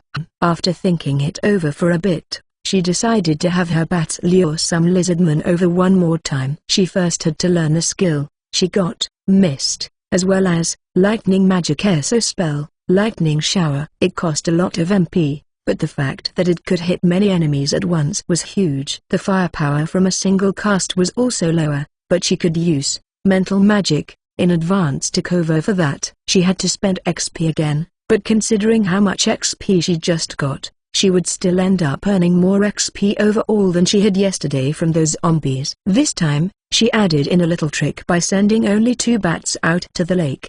The idea was that the lizardman would see them, then assume the first 2 guys hadn't come back yet because they caught one of the bats and were eating it. Basically, she wanted to minimize how suspicious they might get. She didn't know how the lizardmen decided what to do, but this time 3 of them came out. After the 3 were guided to the kill zone, her first step was to create Mist. Because of how dark and humid it was, it didn't feel like the lizardmen paid any attention to the fog. The next step was to activate Fear. The 3 lizardmen all stopped in place and their tails began to quiver. That worked. Great. Lightning Shower. Countless bolts of lightning arced from the ceiling of the cave to the floor. Many of them struck the lizardmen who were within the designated area. The electricity made them convulse, their spines warping backward violently. The spasming lizardmen fell to the ground, unable to move. However, they weren't dead yet. She didn't know if it was from the lightning damage or the effects of Fear, but either way it was convenient for her. Blink approached each one in turn and stabbed them in the head with her stick. Now if I go to that lakeside village, I just have to hit him with a Fear first and things should work out. Sweet. Blink went back to the cavern to observe the underground lake. Spying at it, she saw that a number of the lizardmen would glance in her general direction periodically, as though curious whether the bat hunt was successful. She shouldn't dawdle much longer or they might realize she was there. Mist. She wasn't sure if it would reach from here, but she doubted they would notice, so if she did need to get closer, she could just wait until the spell cooled down and try again. The description wasn't kidding when it said wide area. This could easily cover a small town. But the range of mental magic isn't all that large, which is a problem. Since Mist lasted until it was cancelled, it sucked up MP for as long as it was active. As soon as she cast Mist, she needed to take care of things as quickly as possible. Blink slipped into the mist and followed the wall toward the village. To Blink, the mist didn't hinder her vision at all. While she was aware of the fact that there was a thick fog, she could still see everything around her the same as usual. If any of the lizardmen acted like they noticed her, she was ready to blast fear at them. But since they seemed to have no idea that she was there, she was able to get pretty close before running into one. Well, getting in this close is totally cool. Here's a fear for you. Beginning with the lizardman closest to Blink, all the lizardmen in range froze in place, shivering. It was certainly not powerful enough to affect the entire village, but it was easily able to cover anything close enough to reach Blink. And for my next act, lightning shower. The ceiling in here was much higher than it was in the previous area, but lightning still filled the air between the ground and the ceiling. She was curious how it would work outside, in the open air, but she would have to shelve that thought for now since she had to go around finishing off all the fallen lizardmen. Even though her attack just now was really flashy and should have been bright enough to completely light up this corner of the cavern, there were a lot fewer lizardmen coming to attack Blink than she was expecting. Is it because of the mist? If so, it's crazy powerful for a race-limited skill. The limited part does make it sound pretty strong, though. She shot the lizardman that got close to her with a single flare arrow and ice bullet each, then delivered the finishing blow with her stick. It would usually be better to finish them all off with another area of effect attack, but it would be bad if she were unexpectedly attacked by a big group of enemies, so she just settled for finishing them off one at a time. Finally, she couldn't see any more lizardmen alive near her. All that was left was to check those embankment-looking structures around the lake, which were probably houses. Are those doors facing the lake already open? If so, it would probably be dangerous to poke my head in. Blink thought about demolishing the structures with magic, but on second thought she just decided to cancel. Mist. There might be children or eggs inside. Well, she didn't know if these things laid eggs, but anyway, there might be something like that inside, so if she left them alone, she could come back later to grind more XP. She also didn't know if the corpses had anything useful on them, but she decided to go around storing them in her inventory as a way to wrap up her excursion. Alright, let's head back. For the time being, I shouldn't use XP on myself anymore or it'll make farming lizardmen less efficient, so after I get back I'll look at buffing my bats. Blink started on her way back to the castle in high spirits. CH39. To all players, thank you for playing Boo Tower, Shoot Curse. While planning the server-wide event celebrating the official launch of the game, it has come to our attention that it would be too difficult to use one of the areas in the game as originally intended. To circumvent this issue, all players will instead be invited to a special zone, exact date and time TBD, for a Battle Royale PvP event. Due to this change, while the original event specifications would have prevented players not participating in the event from logging in, those players will now be able to log in normally,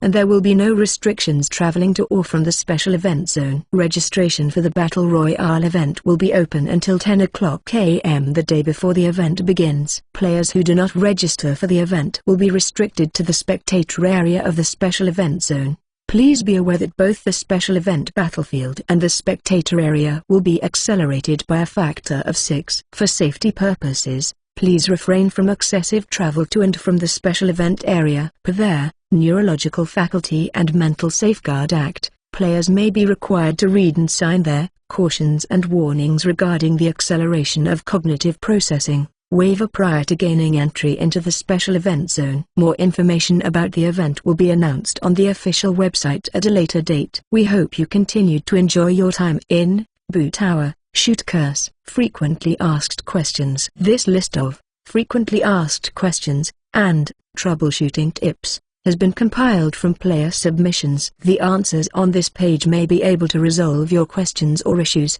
so please check here before submitting an inquiry. In addition, please be aware that some questions regarding game content or specifications may not be addressed here.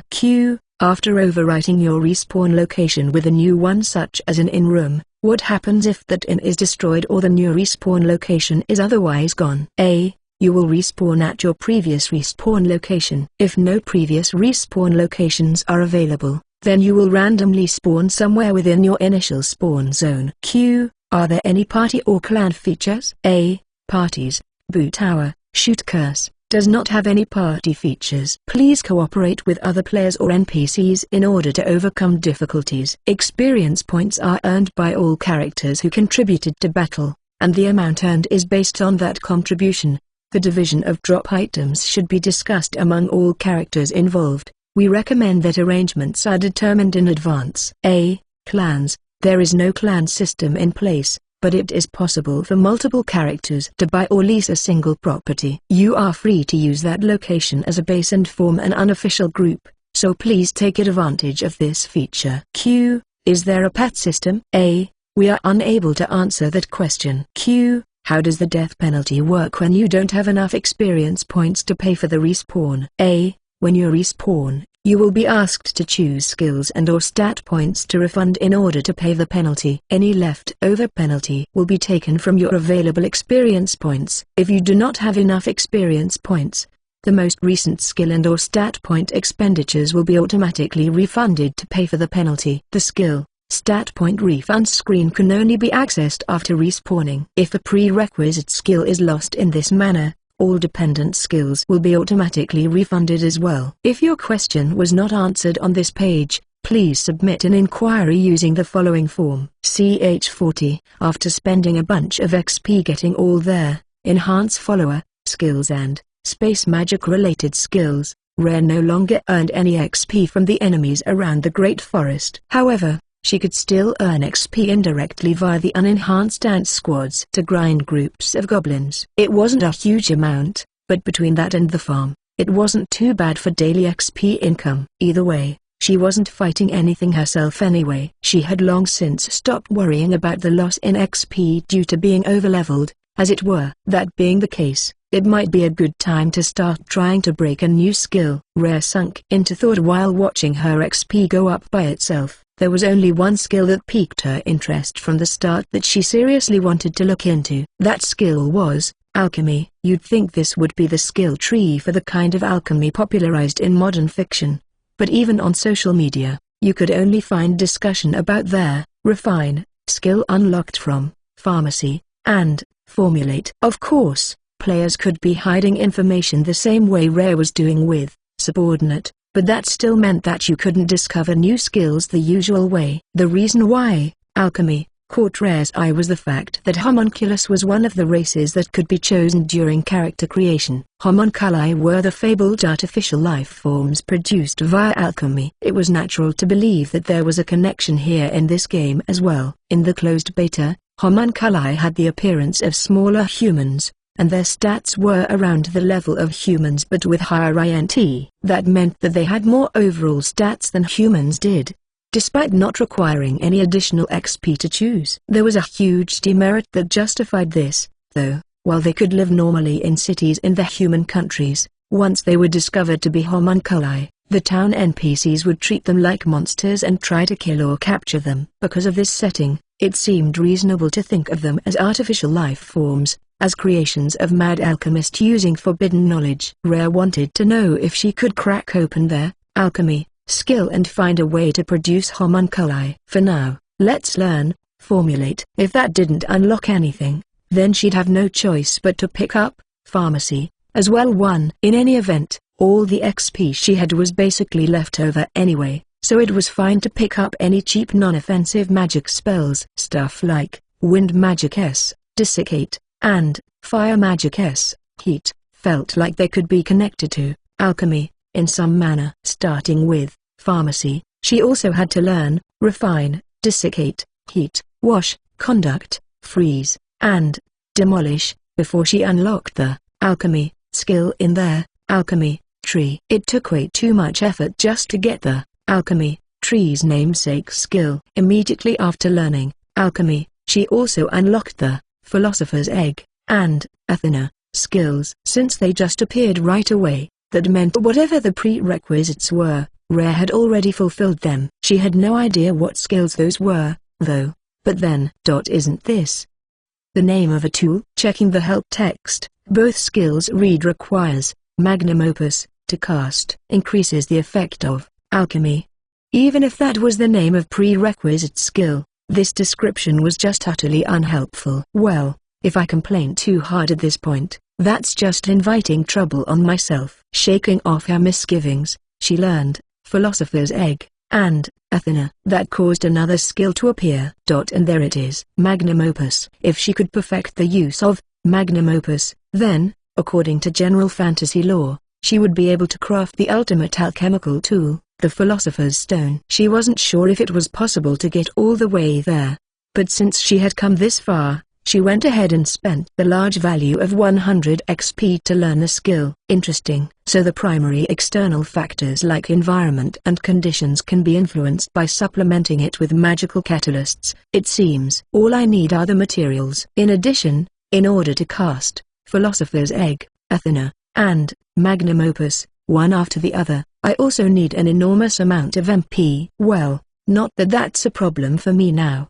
2. Rare had thought she might need a homunculus's traditional ingredients, but, as might be expected of a game, the requirements only included various monster parts and mystical metals instead. Unfortunately, some of them were unknown to her. She would probably learn more about these materials once she encountered them for the first time in the game. The only ingredients she needed more information about were Monster Heart and Soul. She had never seen a soul in item form, but she wondered if this was the soul that was stolen from a corpse during Bind Soul. If that's really the case, then it would imply that even artificial life can't be produced from absolutely nothing. Since she had the skills, Rare was now overcome with an inherent desire to use them. Only one of them could be used right now, though. Although, unlike with the homunculus, this one there was only the name itself that she didn't know. I wonder if this makes something. I think it's probably in the same category as a homunculus, though,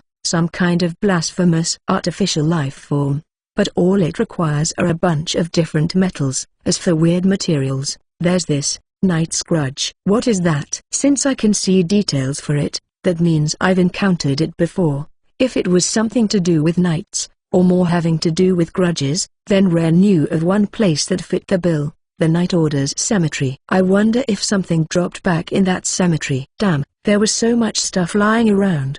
But all I remember seeing were pieces of armor and shields and swords and stuff. Was there really some kind of special item there? Shall we simply gather everything we can find there? Any item could be what you need, and if it turns out that none are, then that still proves normal armor or bones are not required. Greater than. Sugary friend chatted Rare in response to her talking to herself. Because of this, recently Rare had gotten into the habit of talking aloud to herself more often. Yeah, let's do that. Sorry. Can you have some of the patrolling ants do that? Also, metals. All that's written here is refined metal or, I don't know if I can just use anything, but for now, I want the best metal we can get from our ore deposits. Sugaroo, have someone bring that to me as well. The deposits in the Great Forest were originally excavated by the NPCs in the city, but now they were under Rare's control, and her forces were managing it. She didn't know whether there had been a technological problem or they were just afraid of delving too far into monster territory, but the humans had only done some shallow open-pit mining. However, with the entire Great Forest as her base, and with an endless supply of ants to mine, Rare didn't need to be so restrained. In addition, the engineer ants could melt rock and minerals with acid, but any materials that were a higher rank than the ants themselves couldn't be melted. Making use of that, they expanded all the tunnels and just collected all the leftover iron and silver ore, as well as all the unknown magical metal ores, which made mining super efficient. Currently, the central area of the Great Forest was where they refined metals using acid and coke made from coal, and Remy was in charge of that.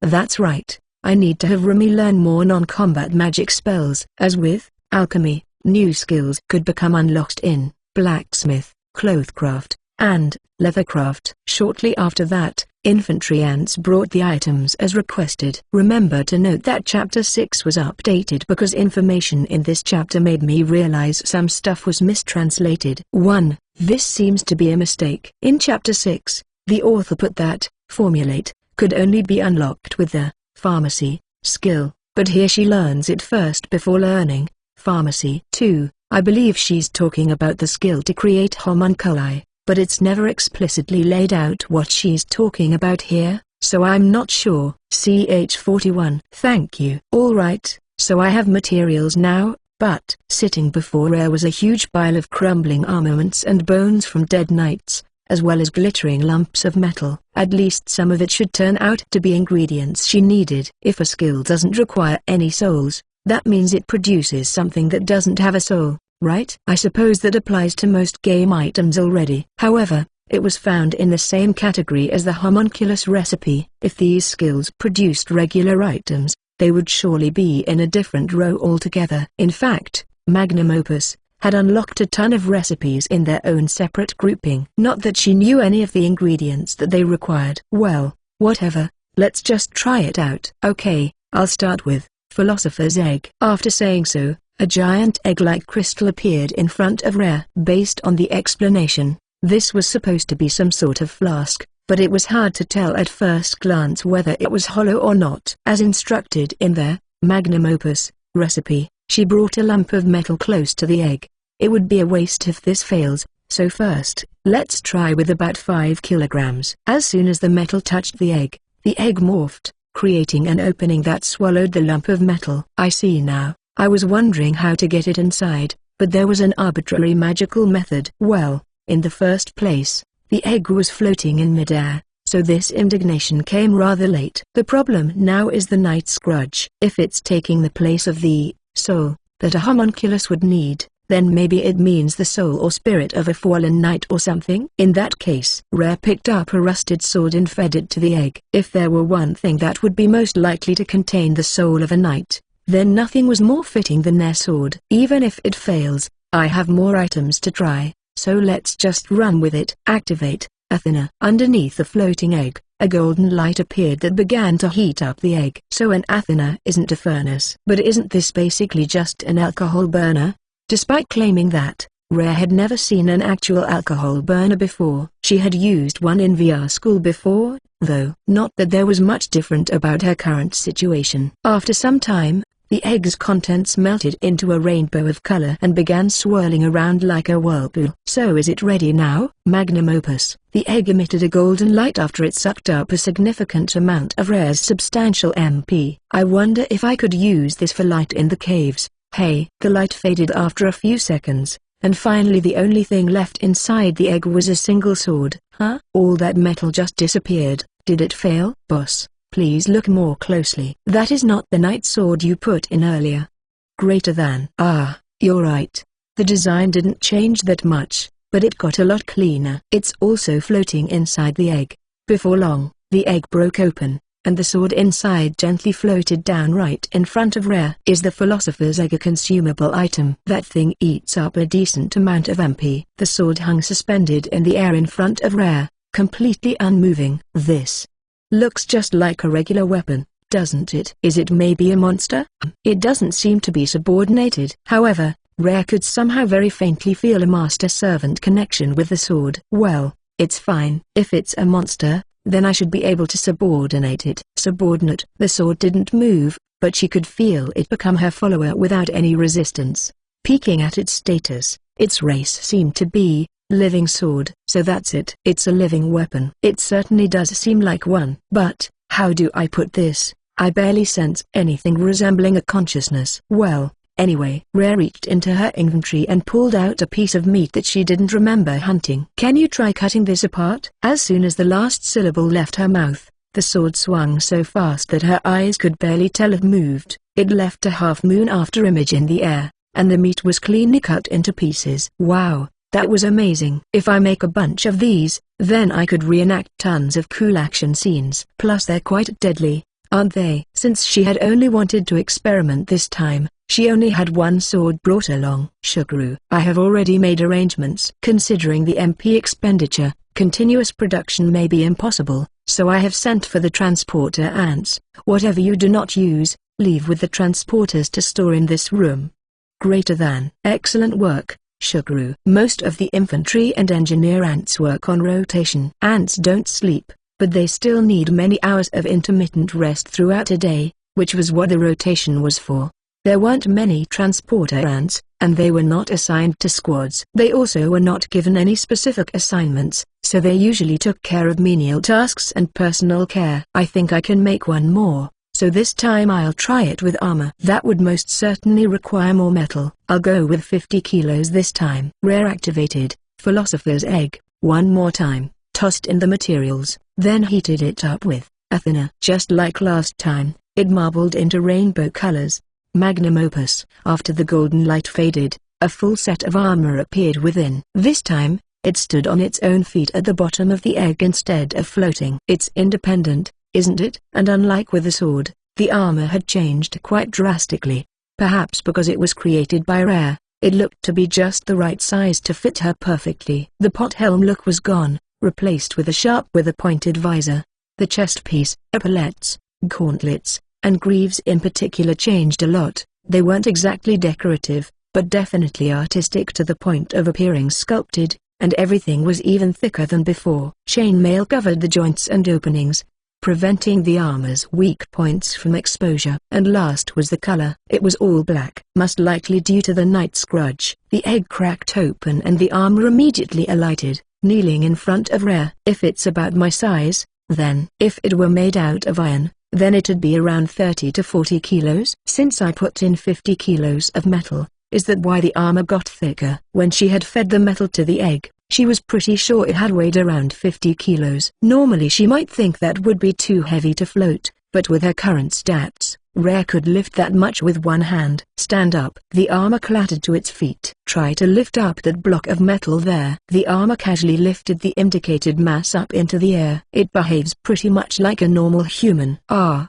right, subordinate. Rare checked the armor's status. Its stats are mainly in STR and VIT. Its Dex and AG are human level. Oh, but its INT and MND are really low. Doesn't seem like it'd be able to resist mental magic, but does mental magic even work on it? Normally, mental magic didn't work on homunculi or undead. According to the description of Bind Soul, as long as she had a stock of souls, she could make it effective, but that did basically imply that if the target didn't have a soul, then mental magic would have no effect. However, despite the use of a soul being necessary to create a homunculus, the resulting being still had no soul. One that requires a soul, a homunculus, and one that doesn't. This.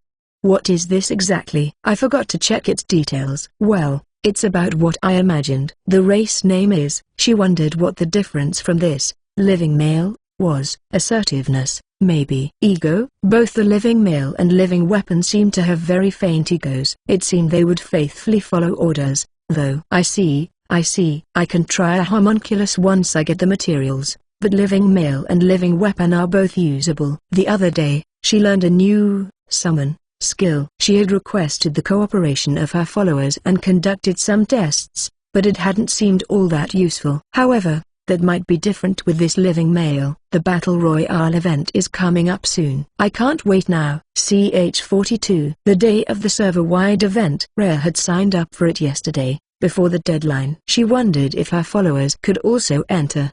But since it required seeing system messages, it seemed that only players could enter. Due to this, it would probably be hard to get them into the event zone as well. As written on the official site, Rare headed for an event zone access point. This point could be found in each town and every safe zone, which included old castles and volcanoes. These were obviously not places that could be found in a town, so they were probably for the players who had monster races to use. For Rare, though, the closest safe zone wasn't in the city, but inside the Great Forest, so that's where she went. There were a total of 5 safe zones in the Great Forest, all around the central area. Normally, no one but players would even approach these zones, but, maybe because they were Rare's subordinates, the Cat Queen girls, Ice Wolves, Ants, and even Dees could all enter without issue. I wonder how these safe zones distinguish between players and anything else. If, as the tutorial AI said, there's no system to find difference between characters, then these zones could be the only exception. Rare looked upon a quiet stream surrounded by a field of blooming flowers. It would have been picturesque if not for the horribly misplaced giant ants and the undead knight. Dees usually kept to himself in a corner of the Queen's chamber, but he always followed along whenever Rare left to go anywhere.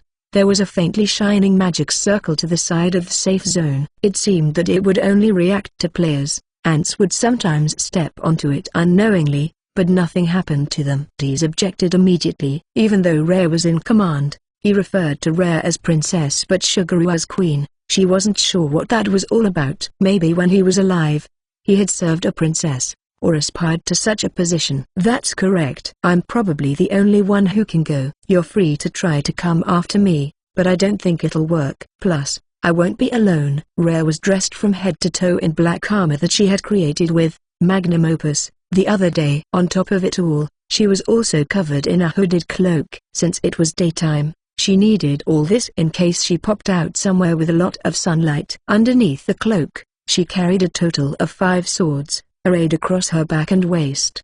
These were also all living weapons. As such, it should all count as equipped and be allowed to accompany her to the event zone. Well then, it's almost time for me to leave. Dees, escort Shuguru back to the Queen's chamber. I should return in about 2 hours. Less than by your will. Greater than Dees responded after an extended pause. Until later. Rare entered the magic circle in the safe zone. Just as the event announcement described, multiple warnings appeared. She skimmed them all, then marked her consent to dismiss them. A moment later, Rare's field of view changed, and her character disappeared from the bank of the stream. Asterisk.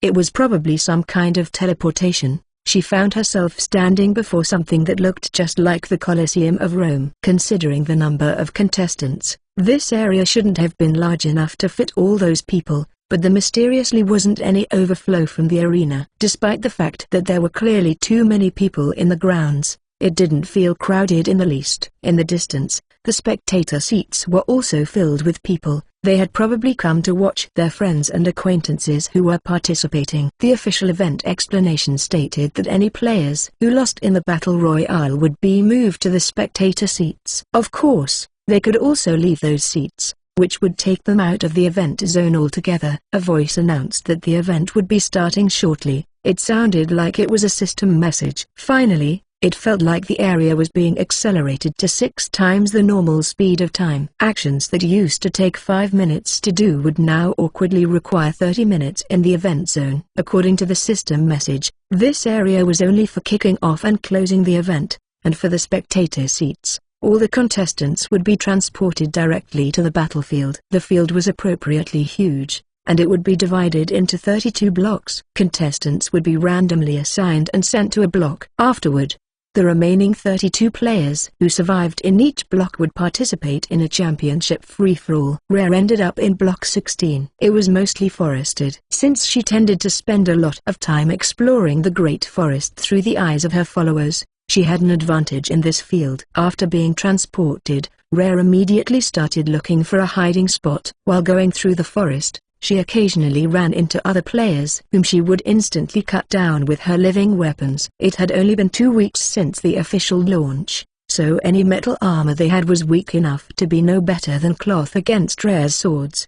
That reminds me, I hadn't checked carefully, but I wonder what kind of metal these swords are made from. Rare was experienced with the Naginata, but not very familiar with how to use Western straight swords. With her current STR and Dex, she could competently line up the blade and slash, but she wasn't skilled at it. So she thought she would leave it up to those who studied the sword for their whole lives. She held the weapon, but the weapon itself performed the attacks. While all that was happening, Rare found a tree with a hollow she could completely hide in when she wasn't wearing armor. If she used leaves and brush to camouflage her cloak, she would be hard to spot as well. Good. I'll use this place. However, Rare wasn't planning to hide herself until the number of contestants had gone down. Only looking at stats, she believed hers were among the highest. If she just went around fighting randomly, she could probably get into the finals without much thought. The problem was her innate characteristics. She didn't regret the ones she had chosen, but that meant she couldn't operate in the sunlight, and anything somewhat far away from her would be hard to see.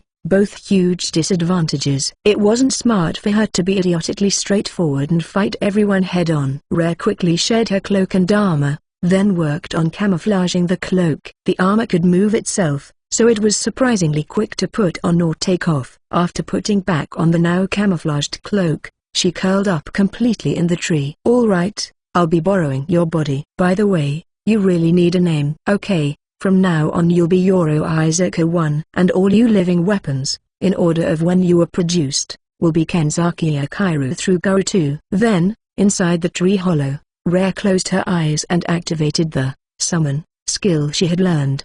Summon Caster, Mind 1. I modified this, but the original was ? Which is from now on, you'll be Yoro Izaka-kun. Since you're female armor, maybe Yoro Izaku-san instead?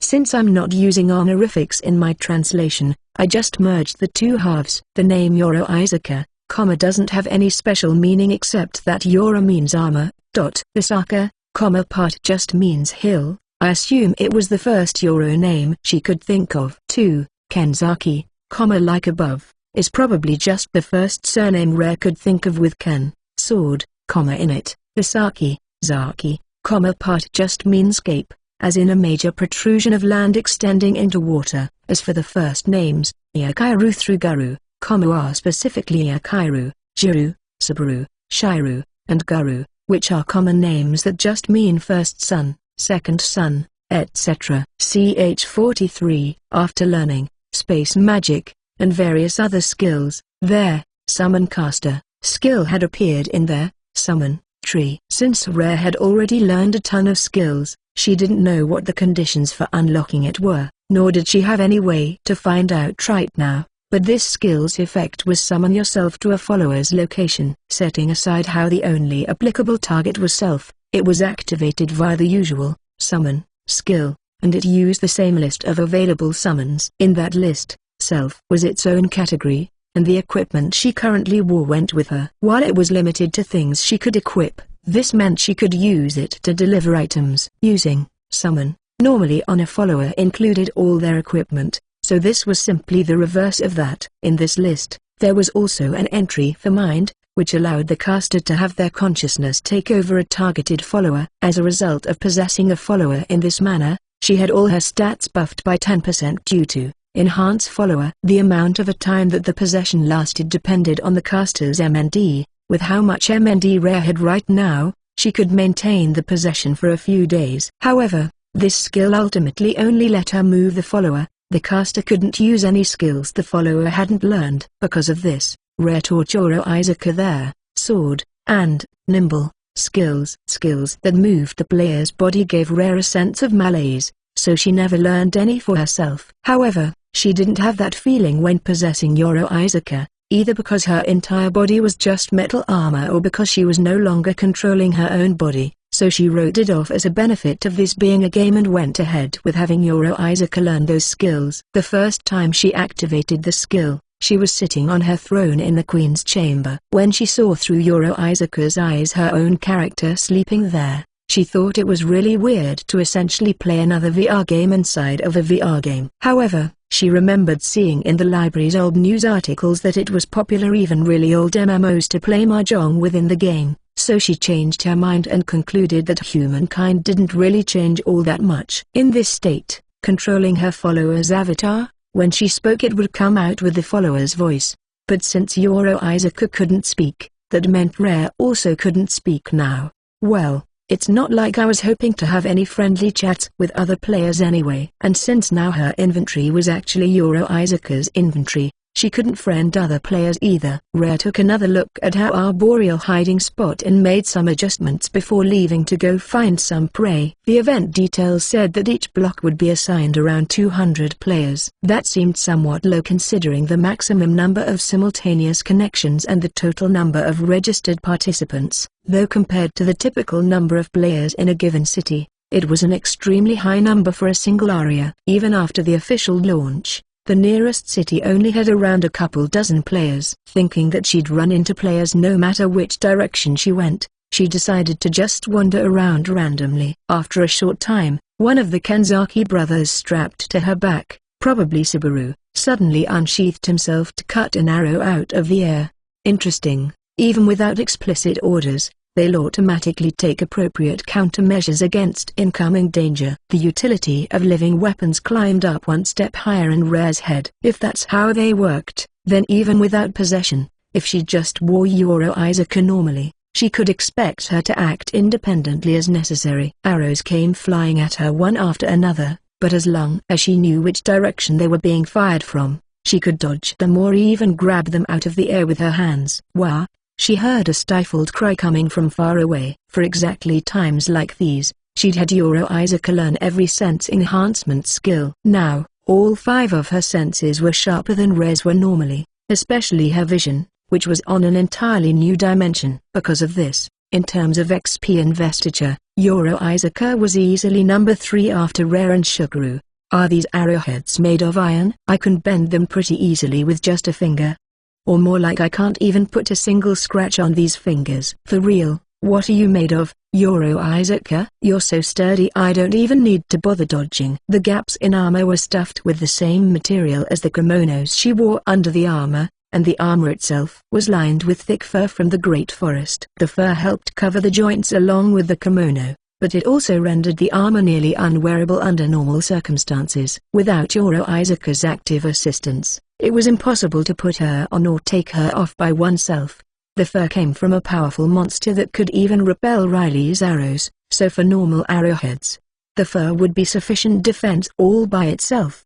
It might even be as sturdy as bulletproof and stab-proof clothing was in the real world. There was little reason to be on guard against this quality of projectile. Rare decided to ignore all the remaining incoming arrows while she started leisurely walking in the direction they were being fired from. This is starting to feel pretty fun. Ha ha ha. Useless. Utterly useless. Puny insect. She got quite close before the player finally realized that there was no point in continuing, that his efforts were all for naught. The tree he had climbed shook the thicket as the player tried to run. It's no use. You can't run from Yoro Isaka. With her higher stat and their nimble skill, Yoro Isaka could run much faster than the average player. She may look slow and heavy from her appearance, but the armor herself was only 50 kilos, and even including all the swords, altogether they weighed less than 80 kilos. They were quite a bit lighter than a typical rugby player who could sprint across a playing field. And her physical strength, despite having no muscles,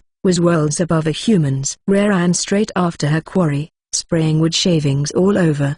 The trees here were as brittle as candy bars compared to the ones in the Great Forest. Hearing the ominous sound pursuing him, her prey turned to look behind, then screamed, "What the hell is that?" That thing's allowed? However, she felt like the archer was fleeing with too much assurance. Almost like this wasn't his first time in this forest. If that were really the case, then up ahead would be. They left the forest and entered a slightly open area, where countless arrows came flying at her from every direction.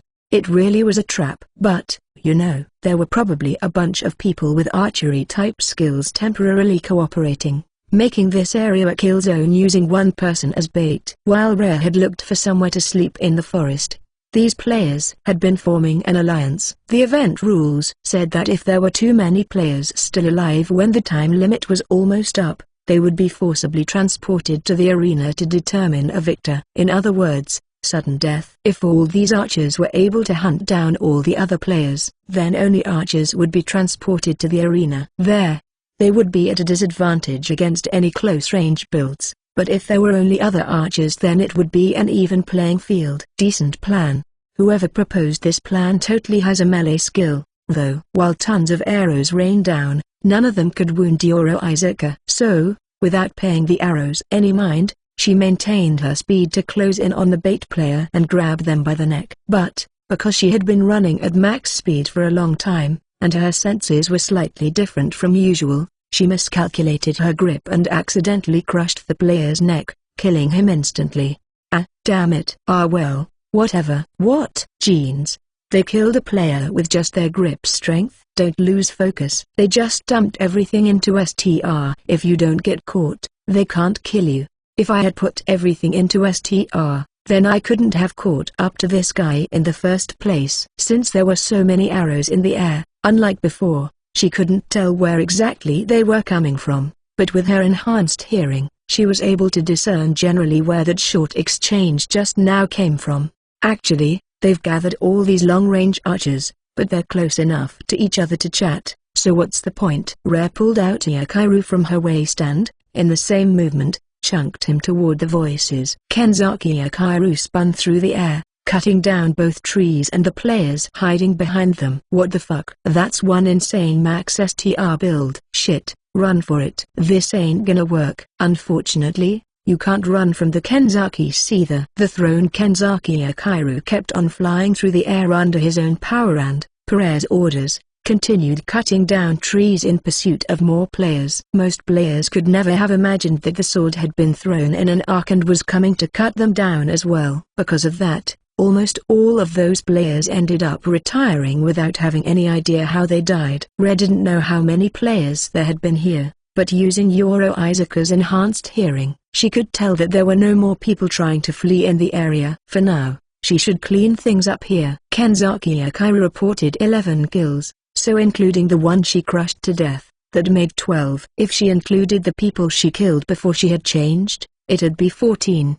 I want to hurry and finish things up here so I can get started on the next hunt. Fortunately, I found out that it's not difficult to run through the forest. If possible, Rare wanted to quickly win this block before the time limit so that she could check out the other matches from the spectator seats. She wanted to observe what kind of players ended up winning in those other blocks and their approximate power levels. Using her ears and nose, Rare dashed around finding more players. However, she soon realized that she was making too much noise and drowning out the sounds around her, so she stopped. Until she found more prey, it was better to refrain from running. Ch-44. After that, whenever Rare found a player, she would sick the Kenzaki brothers on them. Actually, at this rate, Yoro Izuku's sword skills will be completely neglected. She decided that the next player she found would die directly by her hand. However, that was only if time permitted, since she was having a bit of trouble locating her next victim. The other players were probably fighting each other and their numbers were rapidly dropping. But so far, every player she beat took only a single blow to send them to their graves.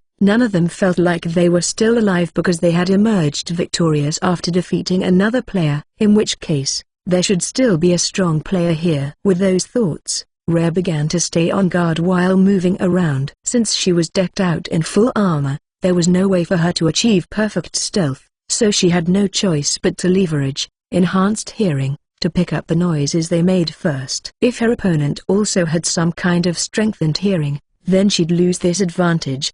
But there was nothing she could do about that at this point in time. She quietly advanced through the forest while concentrating solely on her ears. At long last, she caught the faint sound of clashing. There was the unnatural ring of metal, and the sound of footsteps mixed in. It was probably someone in combat. Rare focused primarily on those noises, still staying aware of her surroundings, and carefully closed in on them. The sounds led her to the sight of two players locking swords. From the sword skills that they used, they must have invested quite a lot of XP. In addition, it was clear that they were both naturally skilled at the blade. In other words, this was the perfect time to test Yoro Izuku's skills. Rare purposely made a lot of noise as she stepped out before the two. Huh? It's another player. Don't be in such a rush. I'll take you on after taking care of this guy, so don't get in the way. The two of them noticed her, but neither seemed interested in stopping their match. Rare casually walked up to them and swung her sword. What the? You bastard. All right then. You're first now. Wonderful. They're strong enough to chat while fighting. Using Yoro Izuku's skill resulted in sweeping sideways with the Kenzaki. Was, as advertised, a skill that generated a slashing attack with a sword, but the orientation of the sword when the skill was activated changed whether it was a vertical or horizontal slash. Rather than deliberately aiming at a specific player, since the sword was in her right hand, it slashed to the right, at the chatterbox guy.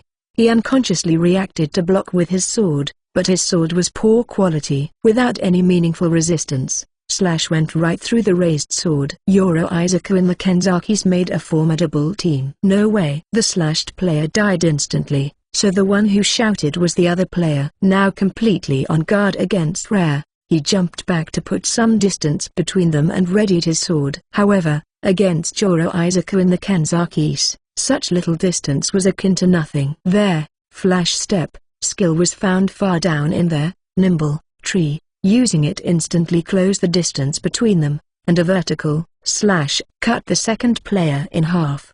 I thought they would be pretty strong, at least based on the mood. Rare felt a bit disappointed. She had no idea how many players were left, but it would be pretty difficult to devote the rest of the time limit to hunting them down. If there were any players who were also hiding, it would be hard to find them. If there was one thing she could take back from this experience, it was that she could use some sort of searching or detection skill to help her out a bit.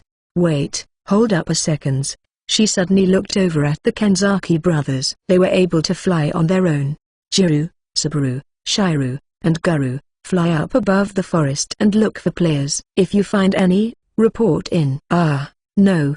Just cut them down on the spot. She didn't need to continue testing out Yoro Isaka's capabilities. What she'd seen so far was more than satisfactory. After watching the four swords fly off, Rare resumed her own search for more players. However, after that, Rare didn't encounter anyone else, and eventually the notice came that her block's preliminaries were over. A minute later, Rare received another notification about being automatically transported to the spectator seats. She quickly cancelled the possession, crawled out of the tree hollow, then summoned Yoro Isaka to her. She had Yoro Isaka help equip all the armor and put on her cloak before a glow appeared at her feet and she was transported. Made it by a hair's breadth. The accursed sunlight apparently didn't have any lasting effects if she only spent a short time exposed in the shade under trees, and she didn't feel like she had taken any damage either. Knowing this, perhaps she could be a little more cavalier in the future. The spectator seats were packed with players, and the standing gallery on the outer perimeter where Rare materialized paid her no mind. She had her cloak on, which helped temper Yoro Isaka's impressively intimidating appearance. Looking into the arena, numerous monitors were floating in the air, which allowed any person from any seat to see the action in any block. However, there was no way to watch just any battle taking place. She wasn't sure where they were, but the monitors only showed the fights that the camera focused on. In addition, as far as she could see, they only filmed actual battles. There was a good chance that the place Rare had been hiding and the place where the archers had laid in ambush, background scenes, were not shown on any monitors. The players around her were all abuzz about the one monitor that went black, which was probably the one showing Rare's block. According to what she overheard from the players chatting about it, the last thing it had displayed was the battle between those two players and Yoro Isaka, after which her four swords flew away in all directions while Yoro Isaka stalked off. They didn't see the final scene of Rare quickly getting into the armor. I wonder who that was, the Black Armored Knight? They were way too overpowered. Do you think it could be some kind of special event boss the admins added? That might be a bit of a stretch. If that were the case, wouldn't the players in Block 16 complain? With so many players excited about participating in the event, it'd be shitty for there to be an unbeatable boss. There's no way. So you think that was a player? What the hell did they do in 2 weeks to afford a complete suit of armor? They probably robbed a merchant. Yeah, they easily cut a player in half, so it's got to be someone pretty stone cold. Right, that part's weird, isn't it? How much STR would you need to cut clean through that guy's sword? As she expected, she definitely stood out. Based on the amount of XP she had earned, Rare didn't doubt that her power was at the top, but she thought there should at least be some decent players who could put up a proper fight against Yoro Isaka. If there were actually someone at that level, then after defeating Yoro Isaka, then she thought she could play at unleashing the final boss's second form. But she didn't think that was likely to happen anymore. The monitors captured the myriad battles unfolding in various places. Many of them included tricking opponents into falling for traps, so they served as great study material for Rare. With them as reference, she could try applying that knowledge in the Great Forest. CH-45. Michi absolutely loved nurses. Since he used to get sick a lot, he was a regular at the VR clinic. Whenever he got anxious before an exam, the kind nurse ladies always kept him company. They were probably actually specialized AIs, and ideal nurses like them didn't exist in real life, or more like the nurse profession probably didn't even exist anymore period. But regardless, Michi loved nurses. He loved them so much that whenever he was able to choose his clothing in games, he always went with nurse outfits. These outfits could only be found in historical literature now. But even still, the overall aesthetic remained popular in games and other creative works. However, Michi didn't want to lie about himself, so he never posed as a different sex or became one of those Nakama people. Therefore, he always played with a male avatar using his real name, Michi, whenever he played any games. In deference to Michi's pride, people thus dubbed him Nurse Michi. Michi was quite taken with this nickname, so, in order to live up to it, He preferred playstyles that specialized in archery. As long as there were bows in the game, no matter how unpopular it was for any reason, he would prove that he could nevertheless reach the top ranks with it. He was even experienced in archery in real life. The present Ichi was unrecognizable from the sickly child of the past. In this game, bows weren't particularly bad or anything, so aiming for the event championship should have been a suitable goal. Since the start of the game, Ichi stoically chose to use nothing but the bow. Considering the skills he learned, his stat values supporting those skills, and his archery ability in real life, then not just with bows but even in terms of weapons in general, not many could match up to Ichi. Since that was the kind of person Ichi was, then it was a matter of course that he would make it through the preliminaries. Not only that, but he emerged victorious with quite a bit of time left before sudden death. However, after Ichi was transferred to the spectator seats, he only saw 30 monitors displaying preliminary fights. 2 of them were already blacked out. Someone cleared the prelims even faster than I did. He was shocked. To bring out the best in the bow, he had learned their enhanced vision, enhanced hearing, and enhanced smell skills. With them, he was able to find enemies faster than anyone else could and snipe them with arrows. If there was a duel in progress, he could use sound to determine their locations and kill them at a distance. If they were hidden, he needed only a whiff of their scent to find an opening through which to fire an arrow. If they were coming after him themselves, he would wait until they exposed themselves and shoot straight at them. Therefore, the person who had earned the most kills was Ichi himself. Since Ichi had killed players with maximum efficiency, he thought he naturally had to have had the fastest clear time. What kind of player could have? Ichi had found a rival. In other words, this was proof that there was a player out there with as much love for a single thing as Ichi had. Ichi was excited for the championship. Finally, all the preliminary blocks finished, and only those advancing to the championship would be transferred back down to the arena. One player among them had completely devastated Block 16. All the players here looked fierce and resolute, but one of them fixed a terrifying glare at Ichi. However, he was used to this kind of intimidation and it felt like nothing more than a breeze to him. Before long, the system announced the start of the championship battle, and the 32 contestants in the arena were transported away. He landed in a meadow. For an archer like Ichi, he would be at a disadvantage in an open field, but he spotted a forest a little bit away. If he could make it over there, he should be able to find a lot of hiding places. Ichi began to make his way toward that forest. On the way, Ichi's boosted hearing caught the sound of footsteps.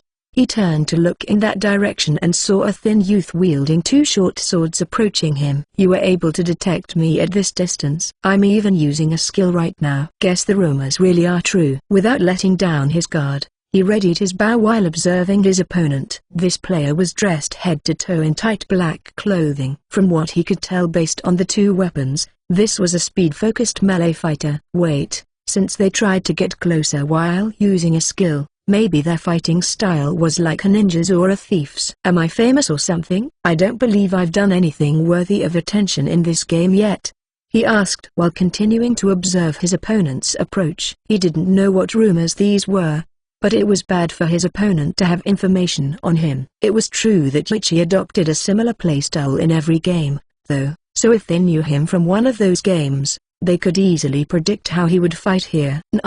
I don't really know that much about you. All I've heard is that you've picked up quite the arsenal of skills. Well, I did confirm that to be true now. The black-dressed person tried to get closer while talking, but Ichi kept them in check with his readied bow. Even still, I've been stoically honing my archery. You won't find it easy to get closer to me. At that, the black-clothed person looked taken aback. Stoically? Did you say stoically? Bullshit. You should actually look up the definition of stoicism in the dictionary for once. You damn poser. That instant, or he wasn't sure exactly when, but before he knew it, Ichi found himself in the spectator seats. In other words, he had been killed. Did that black-clothed boy do something to me?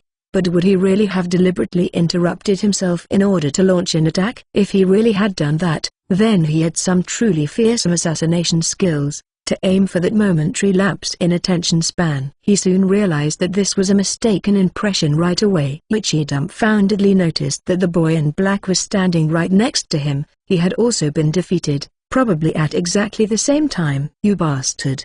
also died. When did? The boy was also staring blankly back at him.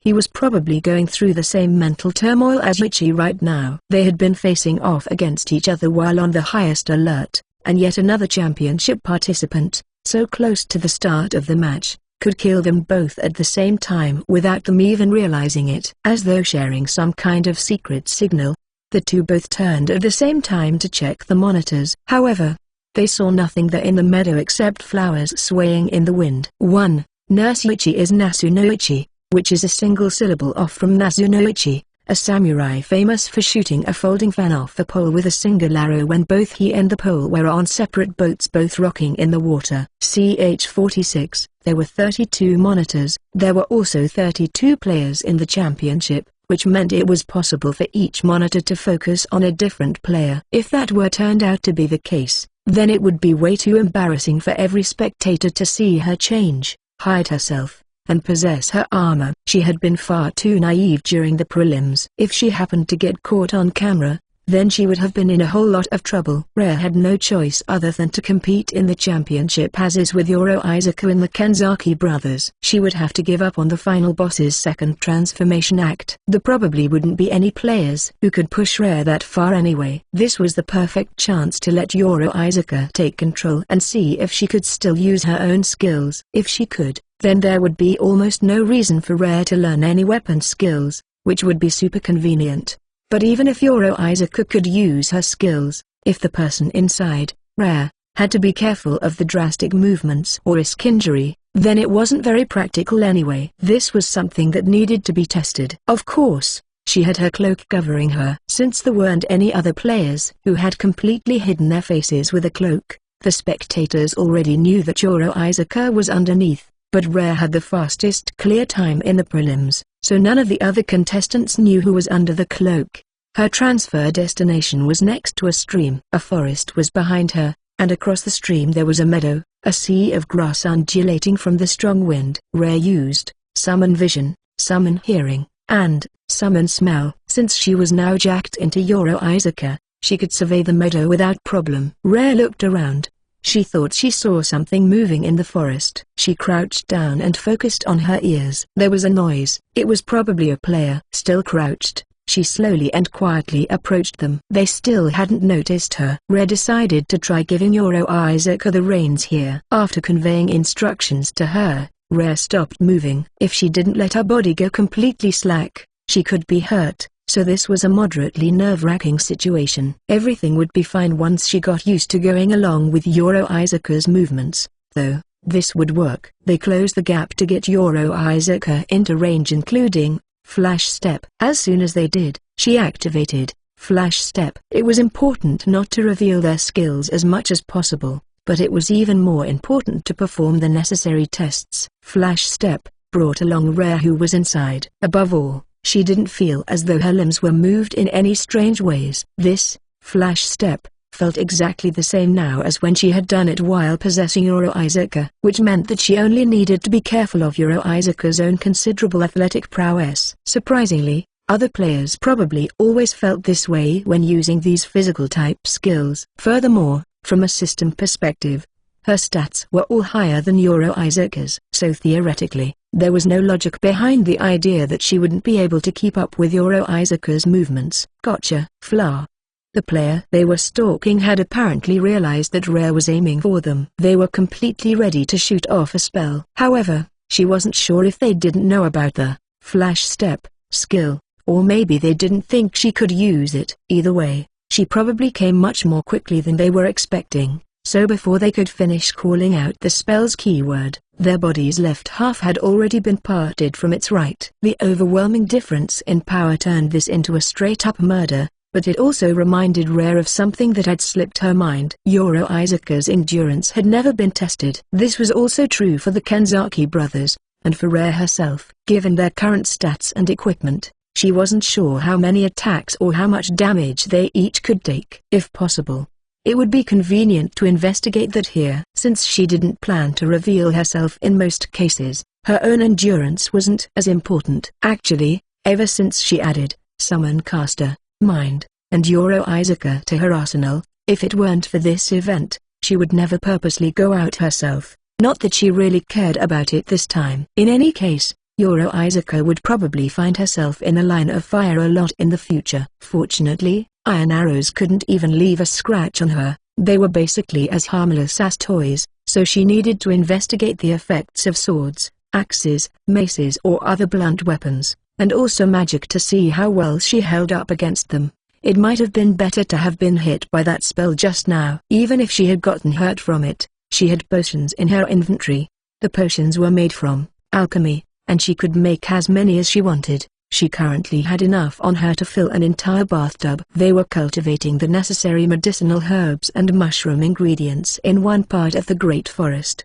The engineer ants switched off harvesting the materials then using alchemy to mix low-quality potions, which were subsequently stored in the transporter ants' inventories. At first, Rare didn't have much use for the transporter ants, but without specific work for them to do, they had settled in as housekeepers and the mobile warehouses. Now, Rare wanted to find a new target with an additional goal of taking one attack, which meant that rather than hunting in a place with lots of hiding spots, she should find somewhere where she would stand out. She left the forest and headed for the open field. As soon as she set foot in the meadow, she spied some players off in the distance. It was something she wished she hadn't seen, but, unfortunately, Yoro's eyesight was too good. There was some kind of pervert wearing a nurse outfit, with his hairy legs proudly sticking out from the skirt, and said pervert was chatting with someone else in full-body black tights. Even with enhanced hearing, she couldn't tell what they were saying, but she immediately knew as soon as she saw them that they needed to be erased from existence as soon as humanly possible. She absolutely did not want to be attacked by them,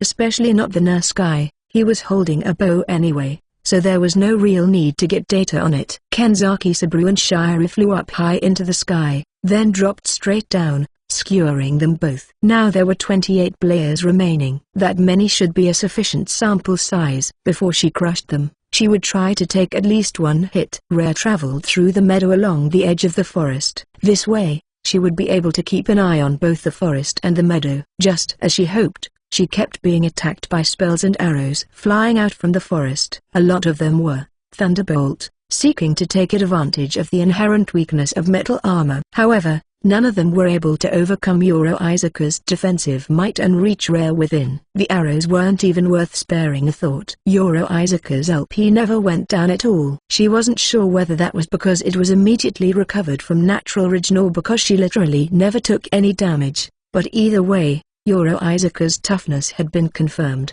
These were wonderful results. The players who attacked them were immediately cut down by Saburo and Shiro. After dealing with the two degenerates, she asked them to just monitor things from the sky. If they spotted any players, they were to wait until Rare had gotten attacked, then, no matter the results of that attack, promptly dispose of them. Since arrowheads always broke against Yoro's, no matter how powerful the bow or how skillful the player, whether the arrow with the busted point bumped her a little bit harder or not made no difference. But magic was different. If someone was specialized in magic, then there was a real possibility that they could injure Rare. That said, could was the operative word here. In reality, Rare had sunk an order of magnitude more XP into every one of her stats such that she still surpassed a regular player who dumped everything they earned into a single stat. Due to that, even if she took a direct, full-powered attack to the face, at best it would only shave off a couple % of LP. The question here was Yoro's. She still seriously had no idea what kind of metal she was made out of it, but it seemed that magic had little effect on her. After eating attacks from around 5 players, Rare started thinking that there was no point in continuing this experiment. At this early stage in the game's life, there was probably no player who could present a legitimate threat to her.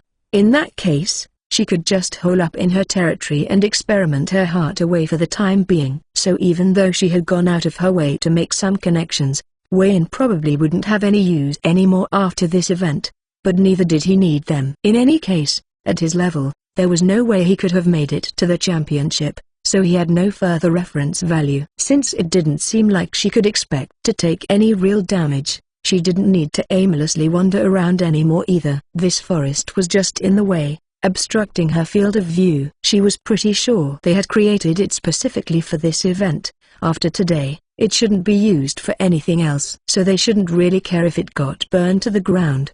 Hell Flame. This was a higher rank spell in their fire magic tree. She was sure that some other magic spells were required before being able to learn it. But since she went and invested in all the magic trees equally, she wasn't sure what they were. Then there was her high INT stat, as well as magical affinity, fire, and elemental ruler, fire.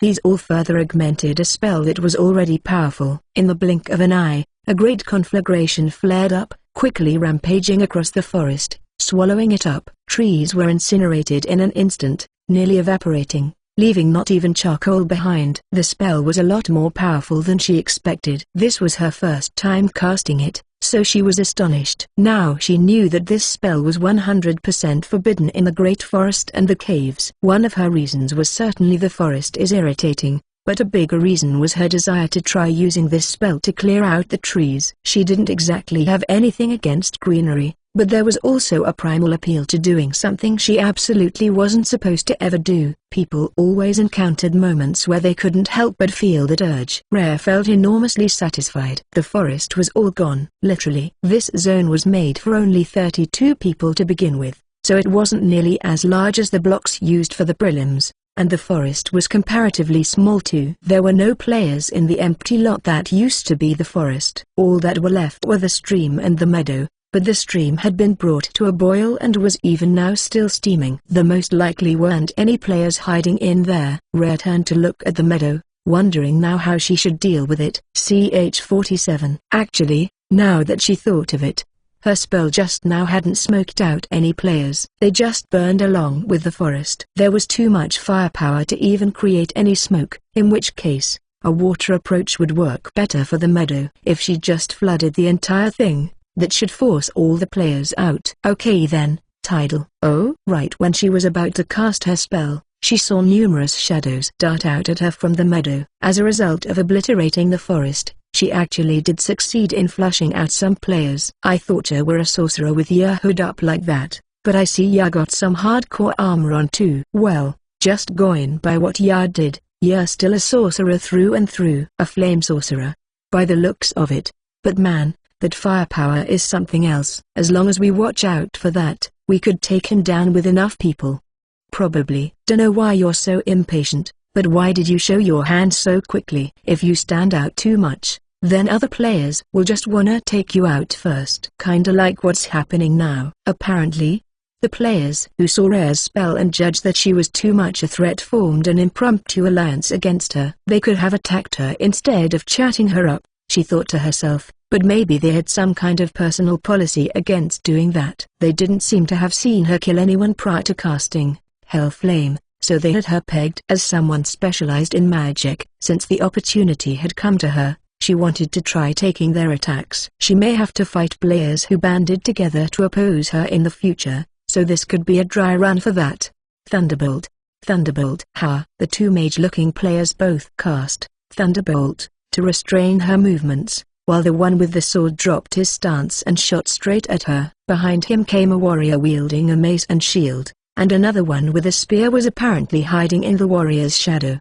There were no projectiles like arrows, though. Any bowmanes would have probably been hiding in the forest, which in turn meant that they were probably all dead. Their thunderbolts, intended to keep her in check, had absolutely no effect on Yoro Isaka. So Rare ignored them and stepped forward to face the swordsman and his blade head-on. Since it was the height of stupidity to strike plate armor with a bladed weapon, the attack was of course aimed at the armor's joints, but in reality there wouldn't be much difference no matter where he hit. Clong. There was an unpleasant noise as he slipped past. No damage. They really wouldn't be worthy opponents. Let's wait for the mace-wielding warrior. No way. It had no effect. Was that a skill? My sword did nothing either. It's the armor. Not a skill. That's my cue. Gra. He let out a roar as he swung his mace. Right. That part was important. Particularly for a heavy warrior like him. In most cases his target already knows he's coming. If so, then instead of a quiet, stealthy attack,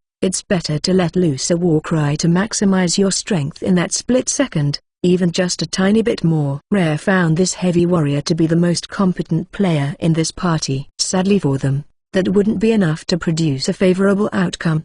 He was simply repelled by her armor, and the shock of the impact traveled back into the heavy warrior's hand, causing him to drop his mace. A fatal mistake. It's so damn sturdy. What the hell? Looking at the fallen mace, it looked completely mangled now, completely bent out of shape. Almost like someone had just finished smelting the metal and somehow coaxed it into the rod shape. Considering the blowback didn't totally destroy the mace, it must have been harder than iron, meaning it was probably made out of a superior metal. Even still, it couldn't even scratch Yoro Izaka. Actually, even if she did get injured, Yoro Izaka was a monster, or closer to a character, so her LP automatically regenerated. As long as she didn't die outright or have part of her entirely removed, she would heal, meaning any injury would disappear. She was a piece of equipment that needed zero maintenance or upkeep. The Kanzaki brothers were the same. A group of probably the strongest players on the server only amounted to this much, with even more people, what would be known as a raid party in other games. They likely wouldn't fare any better. Yoro Izaka picked up the mace and threw it. It flew through the air, spinning like a disc, knocking off one of the mage's heads before disappearing off into the distance. Yoro Izaka also had the throw skill. She wasn't even bad at long-distance combat.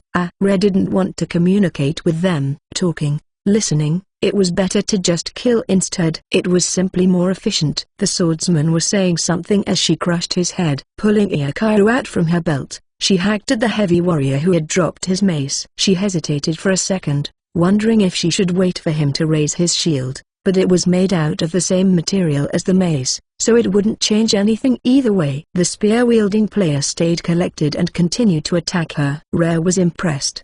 He aimed for the opening her visor presented. True, if there was any chance at victory, that was the only place she could think of to target. However, whether Yoro Izaka had anything to say about that was a separate issue. Using her open hand, she simply grabbed the tip of the spear and destroyed it with a crunch. It must have been iron. With one slash, the spearman's head separated from his body. Rare didn't even have to lift a finger. The results of this test were outstanding. All that was left was the lone mage squatting a short distance away. Since he appeared to have lost any motivation to fight back, Rare tried to think if she had anything else she wanted to try. She was able to test out defense, and she had gotten sufficient data on offense as well. She was even able to try out spells she never had a chance to cast before. For the time being, she seemed to have completed everything on her list. Anything else could wait to be done in the Great Forest. Finally, Rare cast Tidal Wave, flooding the meadow and taking out the mage at the same time. Apparently,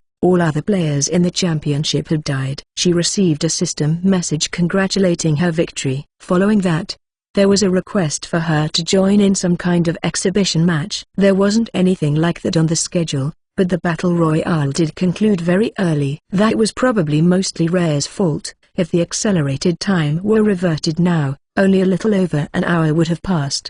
The exhibition match would be a Battle Royale where anyone currently in the event zone would be invited to join, even if they hadn't registered for the event. Rare asked. She had already finished testing her own capabilities, as well as Yoro Izaka's and the Kanzaki brothers. Plus, even if they included players who didn't sign up for the event, they would be clearly weaker than the people she had just demolished in the championship. On the contrary, there might not even be as many people as there were in the prelims. Rare contemplated what she would get out of accepting this request. If she had to name one thing, it'd be the chance to steamroll weak players to her heart's content. The death penalty was suppressed during this PvP event, but she didn't want to expose her abilities and lose XP back in the regular game because people came up with countermeasures. Her name as the champion would be widely publicized. When she signed up for the event, she was pretty sure she assented to something along those lines. Sopka's flooding the Great Forest looking for someone with the name Rare would be the least of her worries. Still, she couldn't imagine those players being able to break through the army of ants she had hiding in the Great Forest. Not to mention all the platoon commanders would be able to use their heavy weaponry to execute guerrilla tactics in their own backyard. Plus, they would literally be coming up from under their enemies' feet. To put it bluntly, those players would just be walking buckets of experience, and they would be masochistic, economical resources that would get back up whenever they died. How odd. Now she couldn't see anything but advantages to accepting this request. At this point in time, she felt increasingly inclined to just go ahead and accept, but in a negotiation, rather than justifying the benefits for yourself, it was better to see what the other party offered. Therefore, She just waited for the admins to give her their response. Now relaying message from administration. During the exhibition match, whenever player, Rare, kills another player, she acquires all their experience points. Is this condition acceptable? Not a bad proposal. Since there was no death penalty during this event, that conversely meant that there was no way to earn XP. That said, if she just wanted XP, waiting for players to invade the Great Forest would be the same in the end. Even if she didn't get any visitors, she would still accumulate XP over time with the Goblin Farm. In which case, she wanted something only the admins could provide, something special that she could squeeze out of them. Something that was difficult for her to get on her own right now. Analyzing. It depends on the request. The Great Forest I inhabit. It's in the country of highs, right? I'd like a map of the region. Greater than. That area was enormous. Trying to explore it without a map was suicidal. That said, if she just had the ants zerg the place, with time, she might be able to produce a detailed map herself. It was something she would need to obtain eventually. But if she could get the map for free, then that would be preferable. She had just about capped out on what resources she could obtain from the Great Forest. Those resources included ones that were extremely rare, and some of the higher rank alchemical ingredients unlocked more information about materials, but she didn't have access to all materials. There were some lower rank materials that she hadn't unlocked any information on yet. Analyzing. Please wait one moment. Now relaying message from administration. We accept your request. There will be server maintenance after the event ends. After maintenance ends, the requested item will be sent to player Rare's inventory along with the reward from the event championship. The previous experience point condition will also be included in the agreement. Wonderful. I accept the request to join the exhibition match. Well then, I shall strive to kill as many players as I can during the match. Greater than. CH-48. Wayne had no idea what was going on. He hadn't met with Rare again after they had gone into the forest together. Whether she was busy in real life or their login times just never coincided, Wayne had no way to contact her since they weren't friends in-game. Meanwhile, the day of the server-wide event arrived. He figured if she were going to be in the event, then he'd meet her there. However, he didn't see anyone that looked like her at the arena. Feeling put out, Wayne was eliminated from the prelims in Block 2, then watched the championship from the spectator seats all alone. Compared to the prelims, the championship match finished insanely fast. A mysterious player wearing a full suit of black armor completely massacred all the other players. What happened next totally blew Wayne's mind. Thank you for your patience. The champion of the first event, Battle Royale is Rare. Congratulations. Since there is still a significant amount of time remaining until the event ends, with champion Rare's permission, there will be an exhibition match that is open to all players. The rules remain the same as the Battle Royale, but we will prepare a special reward to any player who assists in defeating champion Rare. Please go to the center of the arena in order to register. Rare. The system just said Rare. You couldn't choose a name that was already in use in this game. That meant that Rare should only refer to the player Wayne knew and no one else. But was that person in the black armor really Rare? What happened in the 2 weeks since he had last seen her? When they had first met, she had surely been wearing starting equipment. She also made a remark the first time she ever saw magic. That kind of stuff. In any case, he had to meet her. Had to make sure. Wayne went down into the arena. They announced that registration was closing, and that participants would be transported to the field momentarily. Wayne found himself in a meadow. Now he just needed to find Rare. According to the system announcement, if you helped defeat Rare, you'd get a special reward or something, which meant most of the participants would be targeting her. Any player who assists meant that even if a bunch of players helped beat her, they should all get that reward. In other words, it was just like how XP was distributed after combat. Therefore, if defeating Rare was your goal, then you wouldn't consider any other participants your competition. That meant that if there were a lot of players grouped up somewhere, Rare should probably be nearby. So first, he should look for those players. After leaving the meadow and approaching the forest, he saw a gathering of players. He had the feeling they had already long known he was coming since they didn't particularly react to his appearance. In other words, their target was Rare. They weren't wary of him at all even as he got closer and closer. Yo, you looking for the champion? As soon as he was close enough, someone called out to him. Yeah, I am. You geese too? Of course. This is supposed to be a battle royale, but if we all fought each other, There'd be no way for us to beat the champion. So if any of us regular players wanna survive, we gotta team up to vanquish the final boss first. Final boss? Huh. Fits perfectly, don't it? Even if we can't win, we at least wanna see what's under the helmet. Wayne already knew that it'd be the rugged face of a Catkin woman, though. Yeah, sure. He decided to travel with them. Even if they were just searching randomly, with more people it'd be easier to find her. The trees weren't too dense, so they could see a fair distance into the forest. He occasionally saw other players heading in approximately the same direction. Think those players have the same goal? Maybe they have a friend who found the boss and are in touch with them. Alright, let's follow them. After leaving the forest, they came upon a ton of players. Rare was probably somewhere on the other side of this crowd. He had to meet her. Alright, this is probably enough people. Let's go. It's a raid. Someone led the charge, and the battle began. Wayne could fight in both close quarters and at range, but his objective was to talk to Rare, so he wanted to be at the front of the group. Since combat had already started, everyone naturally split up to secure their own positions or line of sight, making it easier to move up front.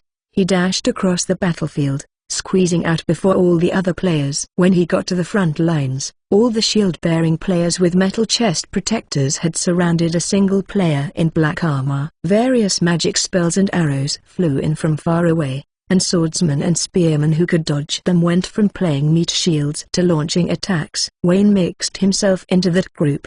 He would have been left out if they were all as strong as the championship players who had formed a temporary party to challenge Rare, but they weren't that powerful. Players with widely varying levels of strength had formed a united front, so even if Wayne joined them, he wouldn't be called out for it. While preparing to attack, Wayne shouted, "Rare!" Rare turned toward Wayne. None of the attacks hitting her had any effect. If she was concerned about him, then she wouldn't outright kill him. "Rare, what happened? How did you?" "Hey you know the champion guy? Let's talk later. Give us a hint for how to get that strong." This was no time to deal with other players. Rare, however, without responding either to Wayne or to any other player, Rare suddenly raised one arm and started mumbling something. Immediately after, countless bolts of lightning leapt out from Rare's hand, spinning in a maelstrom and mowing down every player around her. Wayne found himself back in the spectator seats in a daze. "Hey, you were trying to talk to the champion just now, weren't you? You friends?" The person talking to him had been one of the shield bearers in the front lines just now. "Not friends, we just grinded XP together a few times." "Ah, is that all? But right now, no one knows anything about that player, so you'll be the only one with any information on her. Is there any way you can get in contact with her?"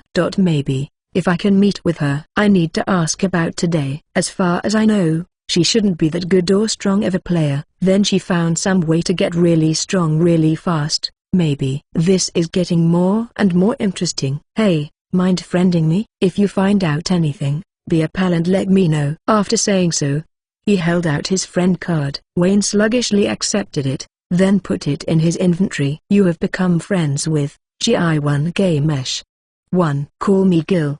I wanted Gil Gamesh, but it was already taken. That meant Gil wasn't an abbreviation of his player name, but it's not like they were actually friends, and Wayne didn't know his real name. So calling him Gil anyway wouldn't cause any problems. For an instant, Wayne felt like a mental puzzle piece was about to slot into place. But he was having a hard time thinking straight right now. After parting with Gil there, Wayne decided to log out for the day. He had completely forgotten about the reward for participating in the event, but it was automatically sent to his inventory after maintenance. 1. This is a fun translation. So Gilgamesh in katakana is spelled comma, but this guy chose the name dot. So he uses the no and re kana because, when next to each other, they look like Ru dot. And what's the Latin alphabet equivalent of this trick? Smile. CH49. Apparently that Wayne guy was also doing the event. Rare was surprised when he suddenly called her by name. She'd have liked to have responded to him, but since her voice sounded completely different from Carrie's, it would be annoying if he were to become suspicious of her. Thus, she whispered a spell keyword as quietly as possible in order to indiscriminately kill all the players around her. Rare's thunderstorm caused massive casualties. All the tanks in the front lines were wiped out. The ones positioned a bit behind them had shields and thick armor, but all of it was leather and none wore a metal chest protector, so they barely made it out alive. Lightning-based magic attacks were extra effective against metal armor, after all. Due to the difference in health, Wayne and other light-armored warrior players all died and were sent back. Since their playstyles focused on evasion, they had high IQ, but few of them put any XP into it. Normally they could dodge this type of magic, but the speed that lightning magic activated and traveled was the highest of all elements of magic. Its spells had especially narrow zones of effect compared to other elements,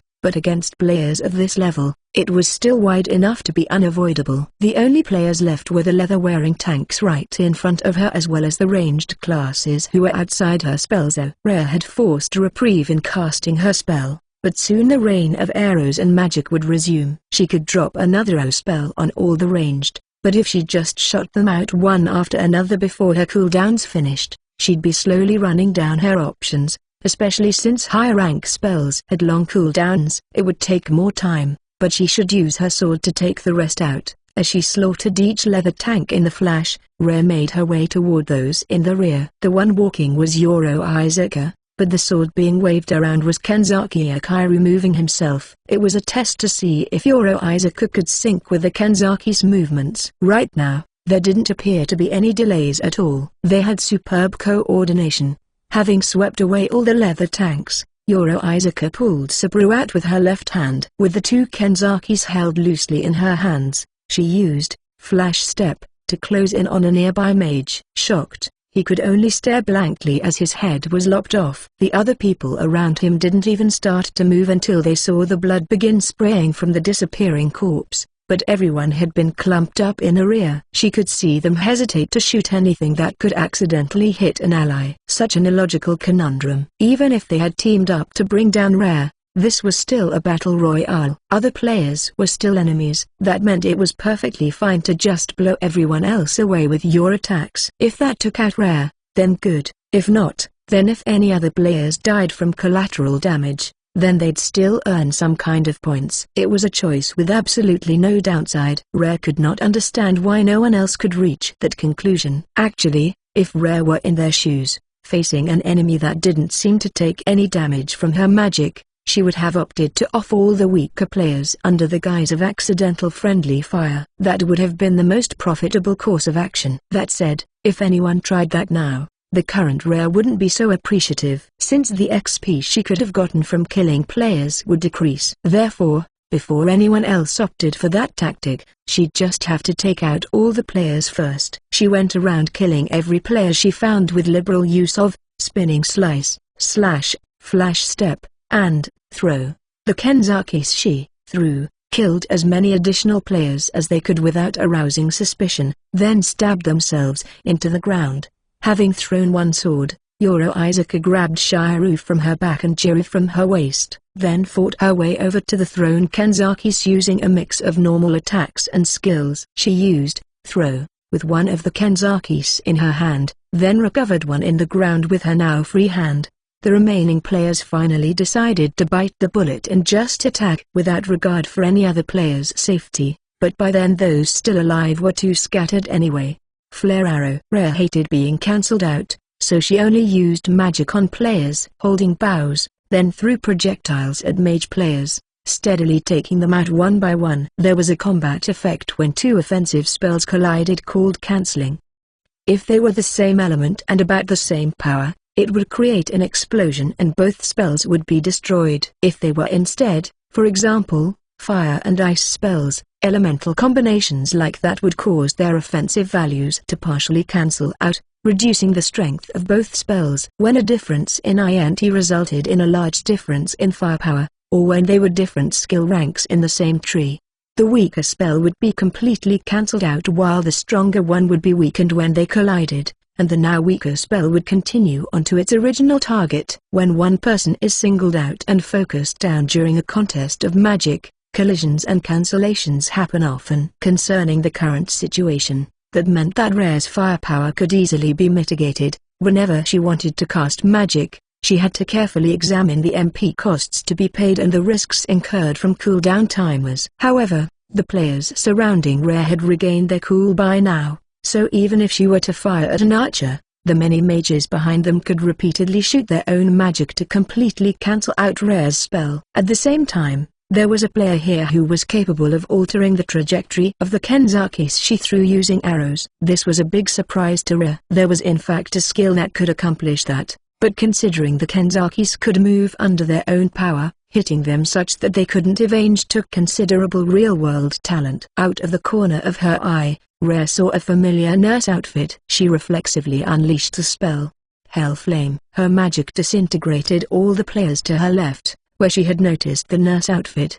The surviving players all froze, pausing their attacks. The power of that spell could not be mitigated at all using cancellation. Even though they were concentrating all their fire on Rare, their chances had only been 50 hours 50 minutes at best. With half their number lost in a single breath, it would be easy for Rare to clean up the remaining shell-shocked survivors. The anti-Rare alliance had been thoroughly decimated, and they were unable to continue cooperating. The battle royale ended soon after. Apparently, every other participant in the exhibition match had been solely targeting Rare. This was how the curtain fell on the first official server-wide event. In the end, no one found out what kind of event the administrators had originally planned to hold. CH50. To all players, thank you for playing Boo Tower, Shoot Curse. The first official server-wide event, the Battle Royale, was a resounding success in no small part due to the players. We are extremely grateful that so many players participated. We are planning more events for you to enjoy,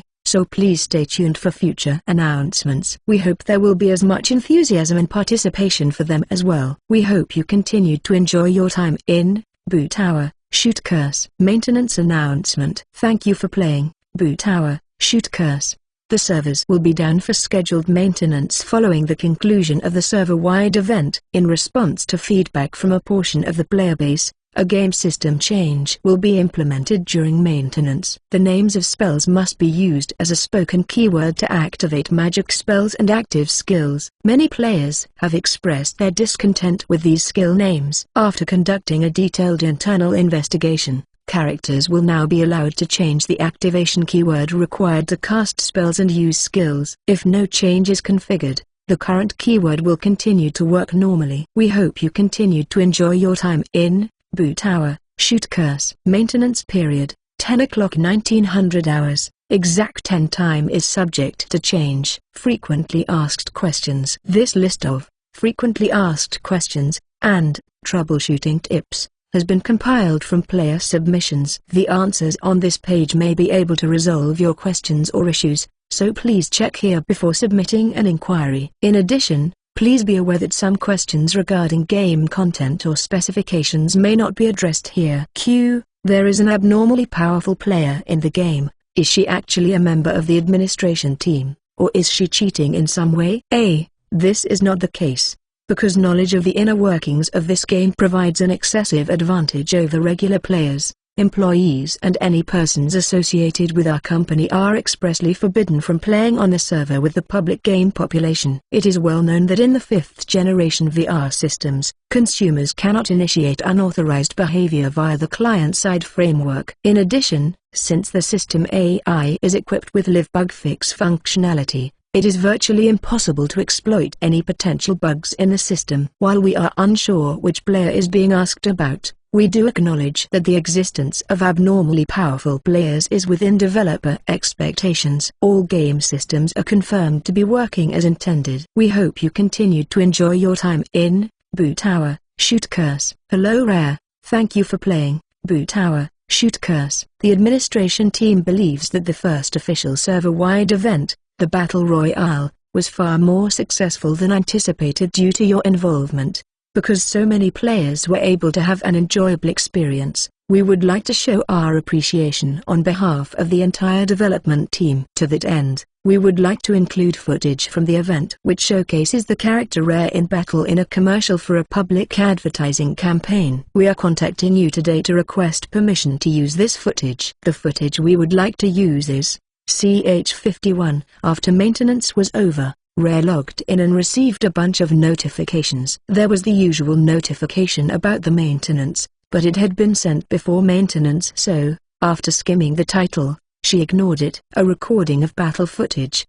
Well, as long as it doesn't show me changing, Then whatever. Let's see. So they'll also ask for my permission after I've been given the edited footage to review. Since my face doesn't appear, then yeah, whatever. Ah, that's right. Something came to mind that she had written down as a possibility. If it worked, then things might get interesting. Great, so all that's left is that Wayne guy. What's going on with Wayne?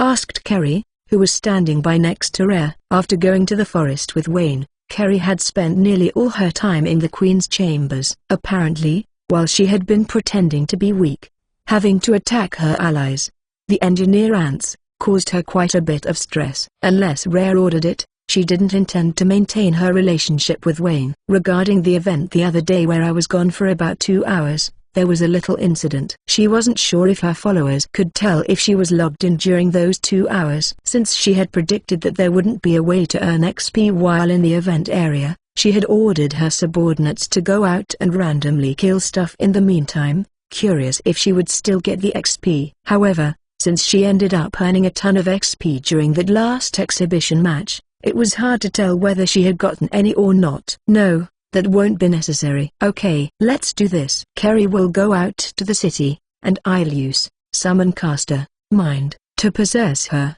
Like that, I'll make contact with Wayne, lead him into the Great Forest, then kill him for XP. After Kerry arrived at the city, Rhea activated Summon Caster Mind to take control. She had borrowed Kerry's avatar before when she was testing out how the skill worked, but for some reason it felt uncomfortable now, like she was overly conscious that it wasn't her own body. Though that was natural since it wasn't her body. Yoro Isaka was completely subservient, so that felt more like controlling a robot, or playing that kind of VR game, to put it plainly. The experience was so alien that, conversely, it didn't bother her at all. So if it's a character with an extremely strong sense of self, so much that they have their own mannerisms, that might be the cause of this incompatibility. In the real world, since every given person has their own unique way of walking that uses their own personal habits and quirks, their muscles and nerves are optimized in a way to accommodate those quirks and minimize any discomfort. Because of that, if a stranger were to take over that person's body and try moving in it, they would definitely feel ill at ease. She couldn't believe that the game would go that far to replicate that feeling, but at the same time, she felt that since it was this game, then it wasn't that odd at all. How did it go? Any sufficiently advanced technology one? She muttered aloud as she made her way to the Sellsword Guild. Her habit of talking to herself had gotten worse. It was fine when she was in the Queen's chamber, but she really needed to watch herself when she was out and about.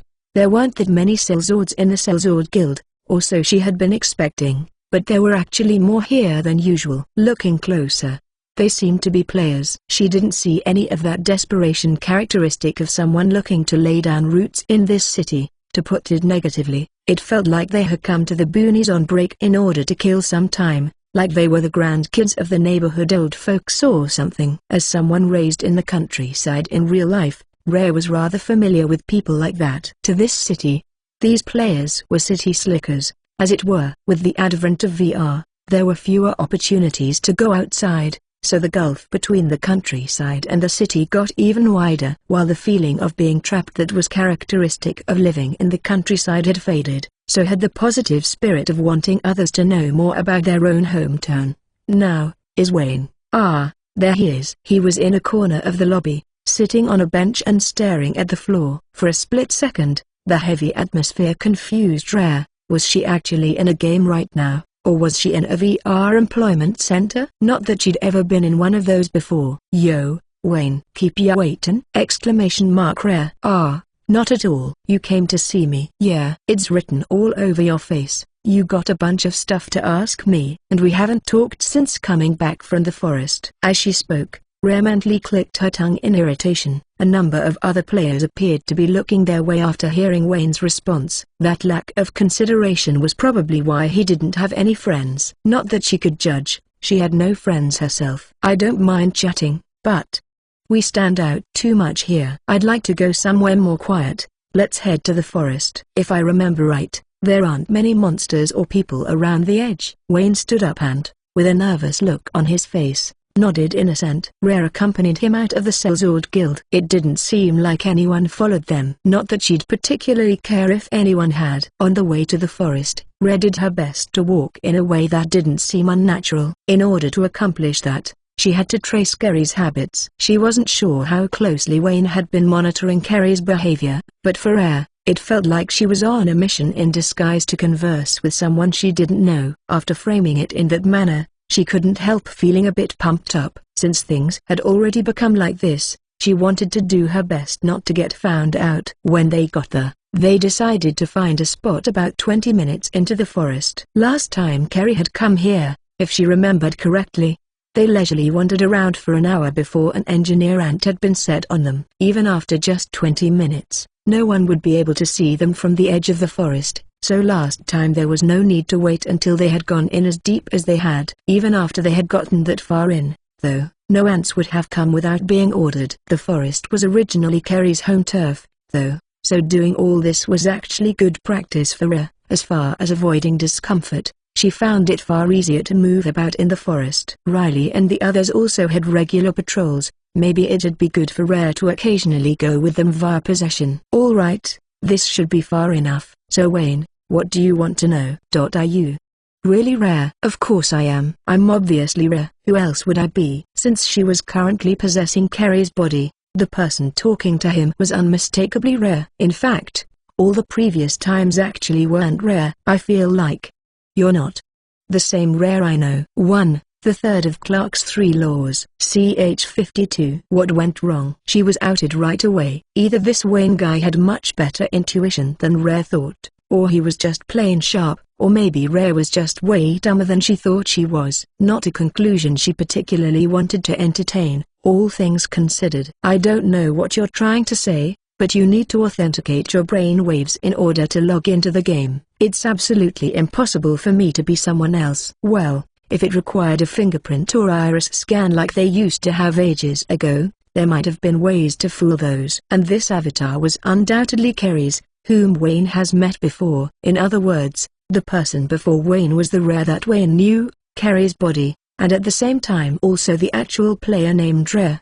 For Wayne, this was the highest purity Rare he had ever met. So was that what you wanted to ask? If so, then are we done here? Hold on, you still have answered my question, huh? We're still going with this topic. Rare thought. What's making him go this far? Fine. Then let me ask this instead, why don't you think I'm Rare? First is the way you talk. Rare really gets into her character, like roleplay. How do I put this? She really talks like a female mercenary. He was correct. Before Kerry learned to speak more politely, she had a rather crass style of speech. When she had met Wayne for the first time, Rare had a feeling she spoke to him like that. This was a blunder on Rare's part. Aha. Well, I thought it was about time to switch it up. Can't blame me for that, can you? She somehow adjusted her style of speech to match. Since Kerry recently started only speaking formally, she couldn't remember the specifics. Next, the way you walked in the forest. Last time we came, you followed after me. And I got the sense you were nervous. But today, you led the way in such a brisk, confident manner. It's true that it's been 2 weeks since then, but even in a game, it's hard for me to believe that you got completely used to traveling in the forest in such a short time. He was exactly right. Right now, Rare was mimicking the way that Kerry navigated the forest. Rare had originally gotten accustomed to walking in the woods from another VR game, but it was true that it wasn't a skill that could be mastered in a short period of time. Last time, Kerry did in fact kind of plod after Wayne slowly. The reason why she built up so much stress was from pretending to be weak, not just in combat, but in all sorts of ways such as this. This was another blunder on Rare's part. Another thing, when you talked about login authentication just now, the impression I got from talking to Rare before was that she wasn't all that knowledgeable about hardware or software. Seeing that Rare going out of her way to explain outdated biometric authentication security measures is incredibly unnatural. Of course she didn't understand any of it. The residents of this world, and PCs like Kerry, knew nothing about VR equipment or computer systems. Rare talked too much out of habit, but here it sure came back to bite her. This was yet another blunder on Rare's part. Goodness gracious. Rare was a certified idiot. Aren't you the friend that Rare would sometimes talk to via friend chat? Also, I don't know if Rare even is a player name. Since I never friended her, I just know she called herself Rare when we first met, but I never checked if that was her actual player name. Rare had indeed been incredibly careless, but it was also true that Wayne was very sharp. She never imagined that he could reason out this much with such pinpoint accuracy. Spectacular. She didn't think she'd get to experience this murder mystery feeling of a perpetrator being steadily cornered in this game. Despite the fact that the game did include the freedom to do almost anything, it should be possible to come up with various perfect crime scenarios, especially when including magic and skills into the mix. She should really consider doing that if she ever found some free time. She added that to her mental to-do list. I see.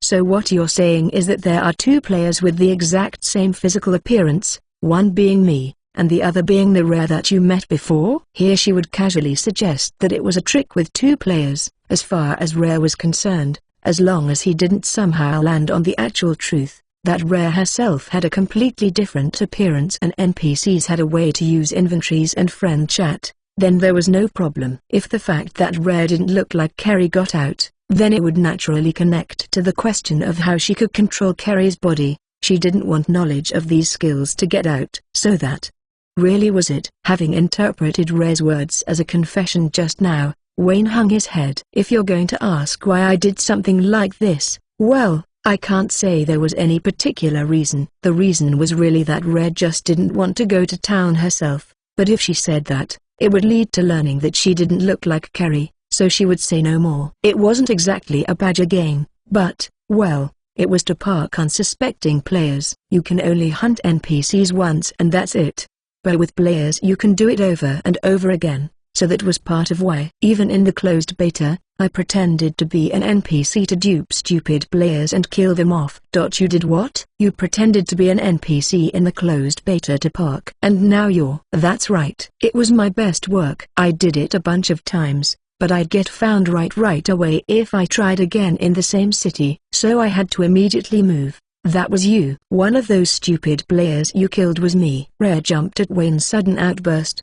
But now the pieces were falling into place. He looked completely different now, but while Kerry was pretending to be Rare, that goody two-shoes feeling she got from him did remind her of one of those idiots from before. Not that she knew exactly which one among her past victims he was, she just vaguely had that impression. So that was it. What a twist of fate. It was laughable how moronic you had been before, but this time, for you to see through my scheme and reveal my cards, I must applaud your tremendous growth. It makes me so happy. GRGH. Damn you.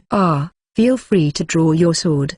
I intend to do the same. You said this was some kind of badger game. Then why didn't you do it yourself? If you had the same face, then why? Why did you involve her in this? Because they didn't actually have the same face, and in the first place she just blurted out badger game without really thinking about it, but she couldn't reveal any of that now. I think you should have realized. But acting is not my forte. However, for her, she's honest at her core, so she was better at it. She built up a lot of stress, though, so I won't have her do it anymore. But you were the one who caused that stress. Actually, no, if anyone, you were, Wayne. But again, there was nothing to gain from saying that. After feeding him one last bit of misinformation, she would have him exit the stage. I've made this forest my domain. I haven't thought of how exactly yet, but I plan to go out and park as many players as I can from here on out, and you'll be the first. Fuck you. If you think I'll let you get away with this, you'll do what, exactly? Are you going to band together with everyone else to kill me? That's fine by me. If I kill you enough times, one day you'll be so weak you won't even be able to lift a finger against anyone else. As she made that declaration, Rare raised her hand to the sky. Kenzaki Kairu, who had been on standby high up in the air, dropped down right into it. That sword. Well then, ta-ta for now. I'll be waiting for you. Before Wayne could blink, she closed the distance with flash step, and took his head with /CH53. There had been a server-wide event or something, apparently. Before she knew it, the registration period was already over, or more like the event itself passed her by. The maintenance that followed it was the first time she had even heard of it. Blink had a routine of going to the underground lake, hunting lizardmen, then spending XP on her bats, rinse and repeat. When the number of lizardmen dropped too low, she would travel a little bit further to find a different group of monsters to farm. The further away from the lake she got, the more XP she earned. Maybe the lizardmen had lost a turf war and were driven all the way to their current home or something. If that was really what happened, then the further she traveled, the better the living conditions were, meaning it was very possible that following the underground water vein would eventually lead her outside. Her random theory that the castle was on some kind of super highland suddenly gained some traction. The bats didn't get any particularly different builds. She couldn't imagine herself using individual bats for different tasks, so it made more sense for all 9 to be raised approximately the same. It made things simpler regardless of whether she decided to have them all act in concert or split into smaller teams. There was absolutely no connection to the fact that Blink couldn't tell them apart. But, I kinda feel like, one bat could take out a lizardman solo. They exude that kind of aura now. If all 9 went out, I bet they could wipe out a village on their own. The amount of XP Blink had used on each bat was already close to how much she'd spent on herself. And she wasn't sure what caused this. But at some point even her, vampiric magic, showed up in their list of available skills, so she had them learn it to test out skills before she took them herself. She also taught them mental magic, which synergized well with vampiric magic. This appeared in their trees after she got summoning and necromancy. At the Count's recommendation, she was vaguely aware that the conditions for learning a skill were related to other learned skills and an individual's race. But the fact that a follower's skills might be reliant on the Lord's skills as well was something she had completely missed. Because of this, she couldn't only spend XP on the bats, but as a result it would become much harder to earn XP from the lizardmen. That is the state of things. It must happen eventually, regardless of the path you take. If it is for the sake of improving your strength, then those lizards are still useful, the Count responded after Blink consulted with him. Oh, like how? Indeed. You have learned necromancy. Yes, bind soul. Then use necromancy to raise lizardman corpses. If you succeed at subordinating them, then you will have undying soldiers. I see. But undead? Huh. Blink wasn't very happy at the prospect of having zombies tagging along with her. If I give those undead lizardmen my blood, can I turn them into revenants? Normally, lizardmen are considered superior to the human races. Therefore, lizardman zombies are similarly superior to human zombies. Or they should be. In that light, it is hard to think you would be successful. But you lose nothing by trying. If you fail, you will only lose some of your vitality. If you use too much, heal yourself promptly. Vampires and vitality. Blink thought the two words didn't belong together, but in game terms he probably meant LP. In other words, for vampires, the act of imparting their own blood translates into a cost paid with LP. I getcha. Alright, I'll go give it a shot. Asterisk. The place where she excitedly decided to experiment was at the underground lake where she found her first lizardman. As far as Blink knew, the lizardmen here were the weakest. That meant that when raised as undead, they should be weaker as well. If so, then there was a better chance of them being able to reincarnate using her blood too. Mist. After letting the mist spread, Blink let off a fear at the raised ground she presumed were homes. Sneaking a glance at the lake, there were lizardmen in there that shrunk back in terror. Thunderbolt. She used lightning magic to take out each lizardman one by one. Within Blink's arsenal, it could leave behind the most pristine corpses. After repeating this numerous times, she got her hands on 3 largely undamaged lizardman bodies. She considered storing them in her inventory, but based on what she read in the skill details for necromancy and bind soul, they said something about how the soul only stayed in the body right after it died, so she changed her mind. She didn't remember ever getting a soul item after storing a corpse in her inventory, meaning she didn't know where the soul went when a dead body was put into an inventory. The bodies were all carried to the shore by the bats. Normally, that would be physically impossible, but 3 of her bats were able to hold up one lizardman body. And it was more of a problem with balance. If it were only a matter of weight, a single bat could handle it. The bats had become massively powerful after having so much XP invested in them. The lizardman corpses were laid down on the underground lake's beach. Necromancy. A pitch-black haze leaked out from the corpses. Even though there was barely any light around the lake, She could somehow tell that this stuff was even darker. It was probably some kind of effect rather than an actual loss of light. The haze enveloped the bodies. Then she heard a whooshing noise, like the sound of air being expelled. She could no longer make out the lizardman. A few seconds passed like that, then the haze started to fade away naturally. Then the lizardmen stood up, or only their bones did. Only their skeletons are left. However, the bones clearly belonged to lizardmen. Their silhouettes, with their tails and the shapes of their heads, brought to mind dinosaurs from picture books. I guess it's better than zombies. Alrighty. Subordinate. Lizardman skeleton has been successfully tamed. A condition has been met. Permit reincarnation into Squire Zombie? Do not permit. Lizardman skeleton has been successfully tamed. A condition has been met. Permit reincarnation into Squire Zombie? Are they gonna make me do this for each one?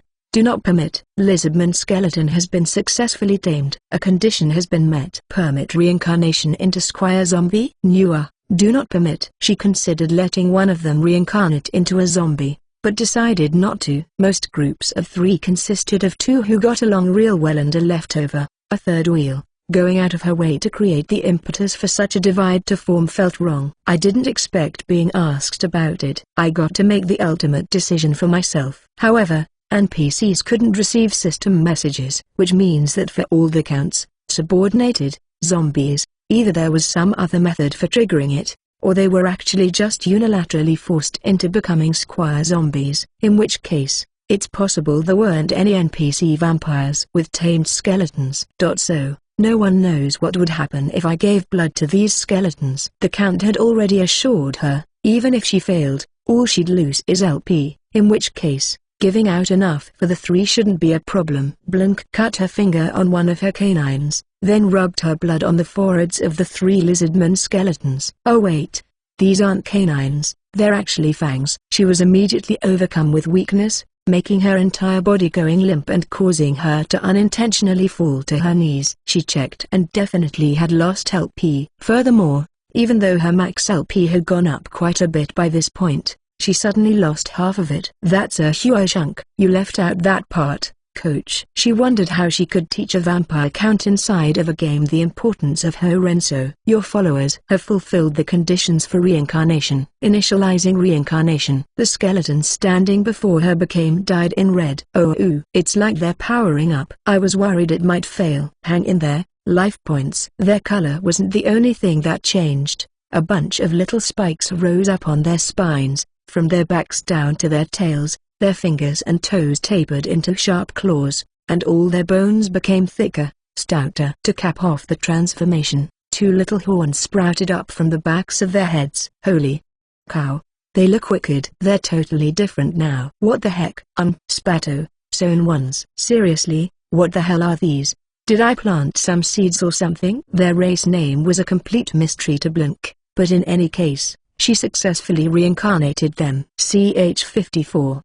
Spato. They are quite powerful undead. As always, your actions are inexplicable to me. Phew ha ha. When she went to brag to the Count, he complimented her. Just as he said, the Spato had total stats comparable to Blink's when she had first turned into a vampire. Normally, she wouldn't have been able to subordinate them since they'd resisted control, and subordinate required a large gap in power in order to succeed. Incidentally, did you not impart any of your blood to the bats? If the new Spato were given it first, I would not be surprised if they were dissatisfied. Really? When she opened her cape to look at them, they looked back at her with their cute little eyes as though to ask, yes, what is it? They didn't seem bothered in the least, but still, just as the Count was saying, the bats had been doing their best all along. So giving blood to the skeletons first was kinda unfair. But I'd need a lot of LP for all of them. A needless concern. Should my aid be required, I shall lend it. Simply do what you must without hesitation. I am also interested in the outcome. If the Count said he would support her, then she should just do it. A chance like this was unlikely to come again. He might change his mind as soon as the date changed, so if she was gonna go for it, it had to be now. Okay, here goes nothing. Just like before, Blink bit into her finger with a fang, then let each bat lap up a drop of blood. After every bat had gulped it down, she gently set them down in the center of the throne room and stepped back to observe the results. Almost immediately, She was overcome with the sensation that came from her LP being drained. She was ready for it this time, so she didn't shamefully fall to her knees again, but she lost as much LP as she had before. Your followers have fulfilled the conditions for reincarnation. Initializing reincarnation. A black mist appeared that completely obscured the bats from sight. There weren't any noises like there had been with the skeletons, but the mist steadily expanded. There was so much that it could have covered up a few humans in addition to the bats. Since there was an announcement, the reincarnation must have succeeded. But nothing is coming out. Be silent and watch. Look, the haze is clearing up. While she thought, is it haze, not mist? She watched the haze dissipate as the Count said. What sat there where the haze had been were definitely not bats. Who are they? And how come there are only 3 of them? Intriguing. Intriguing. It appears that 3 bats reincarnated into a single Momo. A single bat was too weak by itself. Momo, indeed, a type of vampire that specializes in transformation. A vampire. There were 3 beautiful women seated on the floor, mostly human-looking but with pale faces. They were stark naked. Count. Phew, ha ha. What a helpless child you are. Fret not. Clothing shall be prepared. Thankies. Even after being given clothes, they didn't know how to wear them, so they simply tilted their heads while holding up the clothes in their hands. Blink helped them each get dressed and stood them up, but they immediately squatted back down. They were bats until just now. They are unused to standing on 2 legs. They must now practice walking, using their hands. Well, all human movement. Oh, I see. No, it's fine. It's my responsibility to make sure you can all do everything by yourselves. While you can glean their intent as your followers, they also cannot speak. This was their first time trying to use words. Now that he mentioned it, he was totally right. There was no way bats could speak. However, they had always listened to her talk, and she had always understood their thoughts, so they did no words. In which case, it shouldn't take long until they could handle conversations. After that, Blink spent her time helping her followers learn to walk and speak. Occasionally, she would take the Spato to the underground lake and beyond, letting them defeat Lizardmen in order to earn XP. At the Count's suggestion, she used some XP to teach the Mormos body control and nimble, which dramatically improved their movements. Before long, their training sessions ended, and the XP being earned went toward teaching the Spato the same skills. When she had the Mormos fight Lizardmen, they earned almost no XP at all. She realized that each Mormo contained 3 bats of invested XP. Though she only gave them basic race-limited skills, they had an abundance of them, so they each were essentially 3 times Blink's level. Obviously, they would earn no XP from Lizardmen. So they're way the hell stronger than I am. So good thing there isn't some kind of mutiny system. There isn't, right? They're completely bound by subordinate, so it cannot be done. Even if that were not the case, the one who raised them and gave them blood to allow them to reincarnate was none other than you. Their wills hold not even an inkling of rebellion. Alrighty then. More importantly, as I said before, Mormos are a race that excel in transformation. You would benefit from testing it. It is a master's duty to fully comprehend the servant's capabilities. She checked and they could all learn their transform skill. Maybe due to the fact that they had learned so many skills, all their trees were full of new entries. Hey you guys, what kinds of things can you turn into with the transform skill? Let's try it out. The 3 immediately nodded their heads, after which they vanished in a black haze, or rather a black mist. After a few seconds, the mist cleared, and standing there were 3 Blinks. Whoa, it's me. That's so awesome. When she went to check the skill again, transform had become a skill tree, and the skill under it was change individual. This skill allowed the caster to adopt the appearance of someone whose blood had been ingested. The effect would persist until the user cancelled it or they were hit by some kind of offensive action. The reason they could transform into Blink was probably because they had consumed her blood when they reincarnated. Next, the 3 of them used transform to turn into bats. Each one split into 3 bats. Why do they look familiar? Oh, you're the bats from before reincarnation, or I missed you guys. What happens if one of the bats dies when they're transformed? In all likelihood, when they revert, they would lose a third of their vitality. When turning into multiple organisms, I believe that as long as one body survives, after cancelling the transform and resting, a complete recovery is possible. You sure know everything, coach. Phew, ha ha. How long do you believe I have been a vampire? My title of count is not just for appearances. The Mormos could also use transform to turn into wolves. For now, those were their only options, but as long as they sucked the blood of enemies weaker than they were, they could increase their list of transform options that way. That means I'm weaker than these girls are. That kind of put Blink out, but after the Mormos all pat her on the back sympathetically, she felt even more pathetic, so she decided to get over it. Ah, I forgot. I need to give you all names. The Spatoys too. Blink wasn't that great at thinking up names, though that should have been obvious from looking at her own name. Alright, I'll start with the Mormos. You'll be Azalea. You're Carmine. And then you're Magenta. For the Spato, you're Vermilion, you're Crimson, and you're Scarlet. They were all names having to do with red. Blink thought it was a pretty neat idea for something she came up with. And since her own name was also based on a color, it was cool that they all followed the same theme. But man, our power level has really beefed up now. It's about time we take over a country. Or maybe not quite yet, but a city at least might be doable. How about it? Alright, this was the topic that started everything. TL note. The Mormo isn't classically considered a vampire, but it seems to have turned into a type of vampire in modern times, perhaps in the literary pursuit of finding monsters to use in stories that aren't the typical mainstream ones. CH55. Apparently, the game staff had made edits to the commercial footage to align with what Rare had proposed. A certain player stumbled onto a way to dramatically power up, then decided to participate in the event and show off. This method was considered acceptable by the game staff, and they thought it would be a good advertising for the game, so they slapped together a video to release publicly. However, that player didn't want to reveal the method to anyone and just holed up in the Great Forest.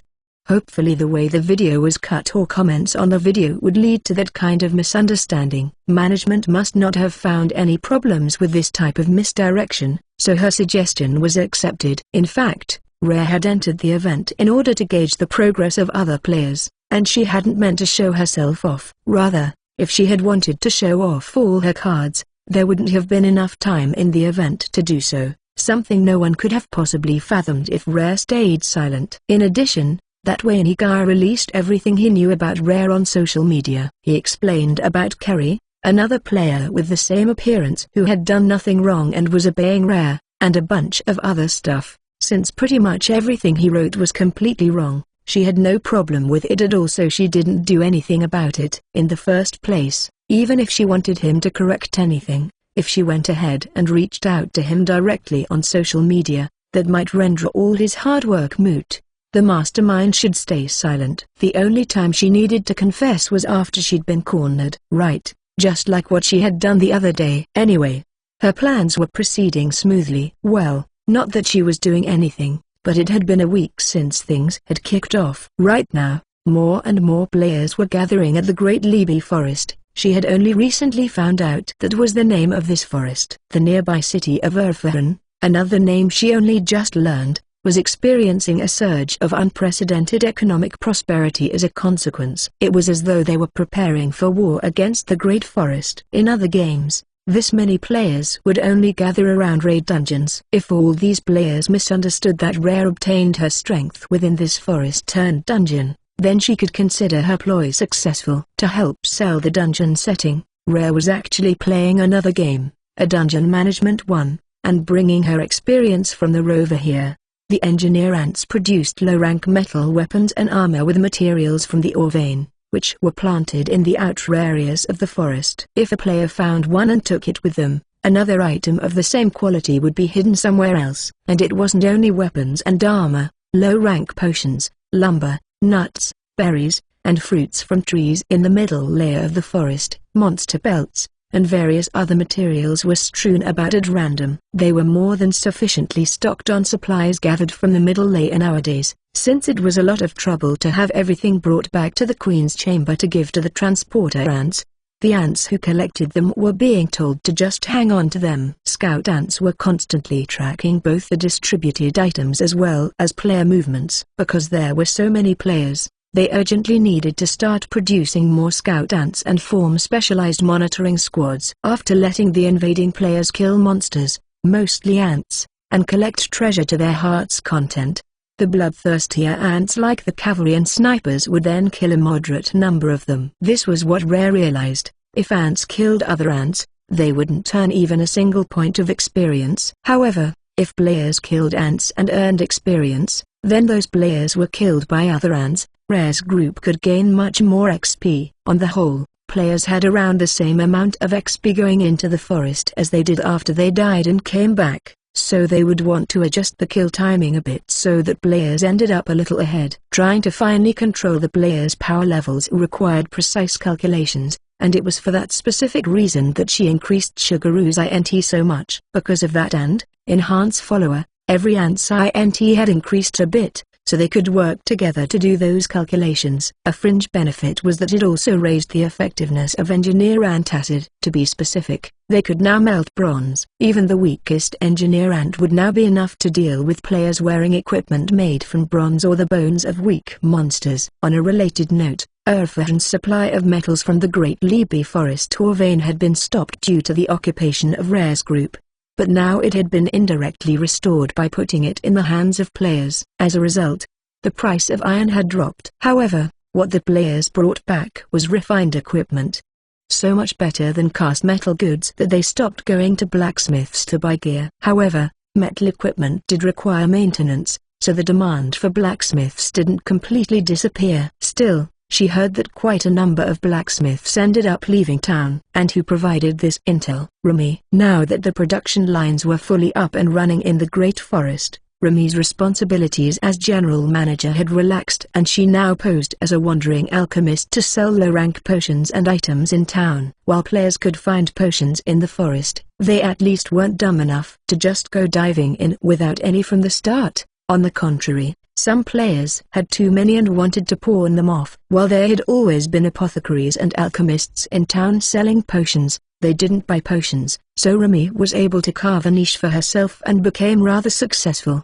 There were a lot of players who wanted to sell their potions and buy one-time used talismans and charms. They became her regulars and would come to her shop even when they had nothing to sell, simply to stock back up on potions. Since Remy's shop was well known among players, she would hear about any reputable players who had come to town. When those players went into the Great Forest, Rare's group would butter them up by letting them find better equipment, then take payment in the form of XP. Ever since launching the attraction known as the Great Libi Forest Dungeon, Rare's XP earnings had gone through the roof. It was so efficient that they neglected the goblin and monster farms, resulting in overpopulation. Since they were around anyway, the ants lured them into killing players. The players were surely sick of fighting ants all the time, so it served to change up the routine, alleviate boredom. Goblins were as weak as engineer ants, but the farm-raised monsters were quite strong. Normally they could just be trampled by the sheer number of ants,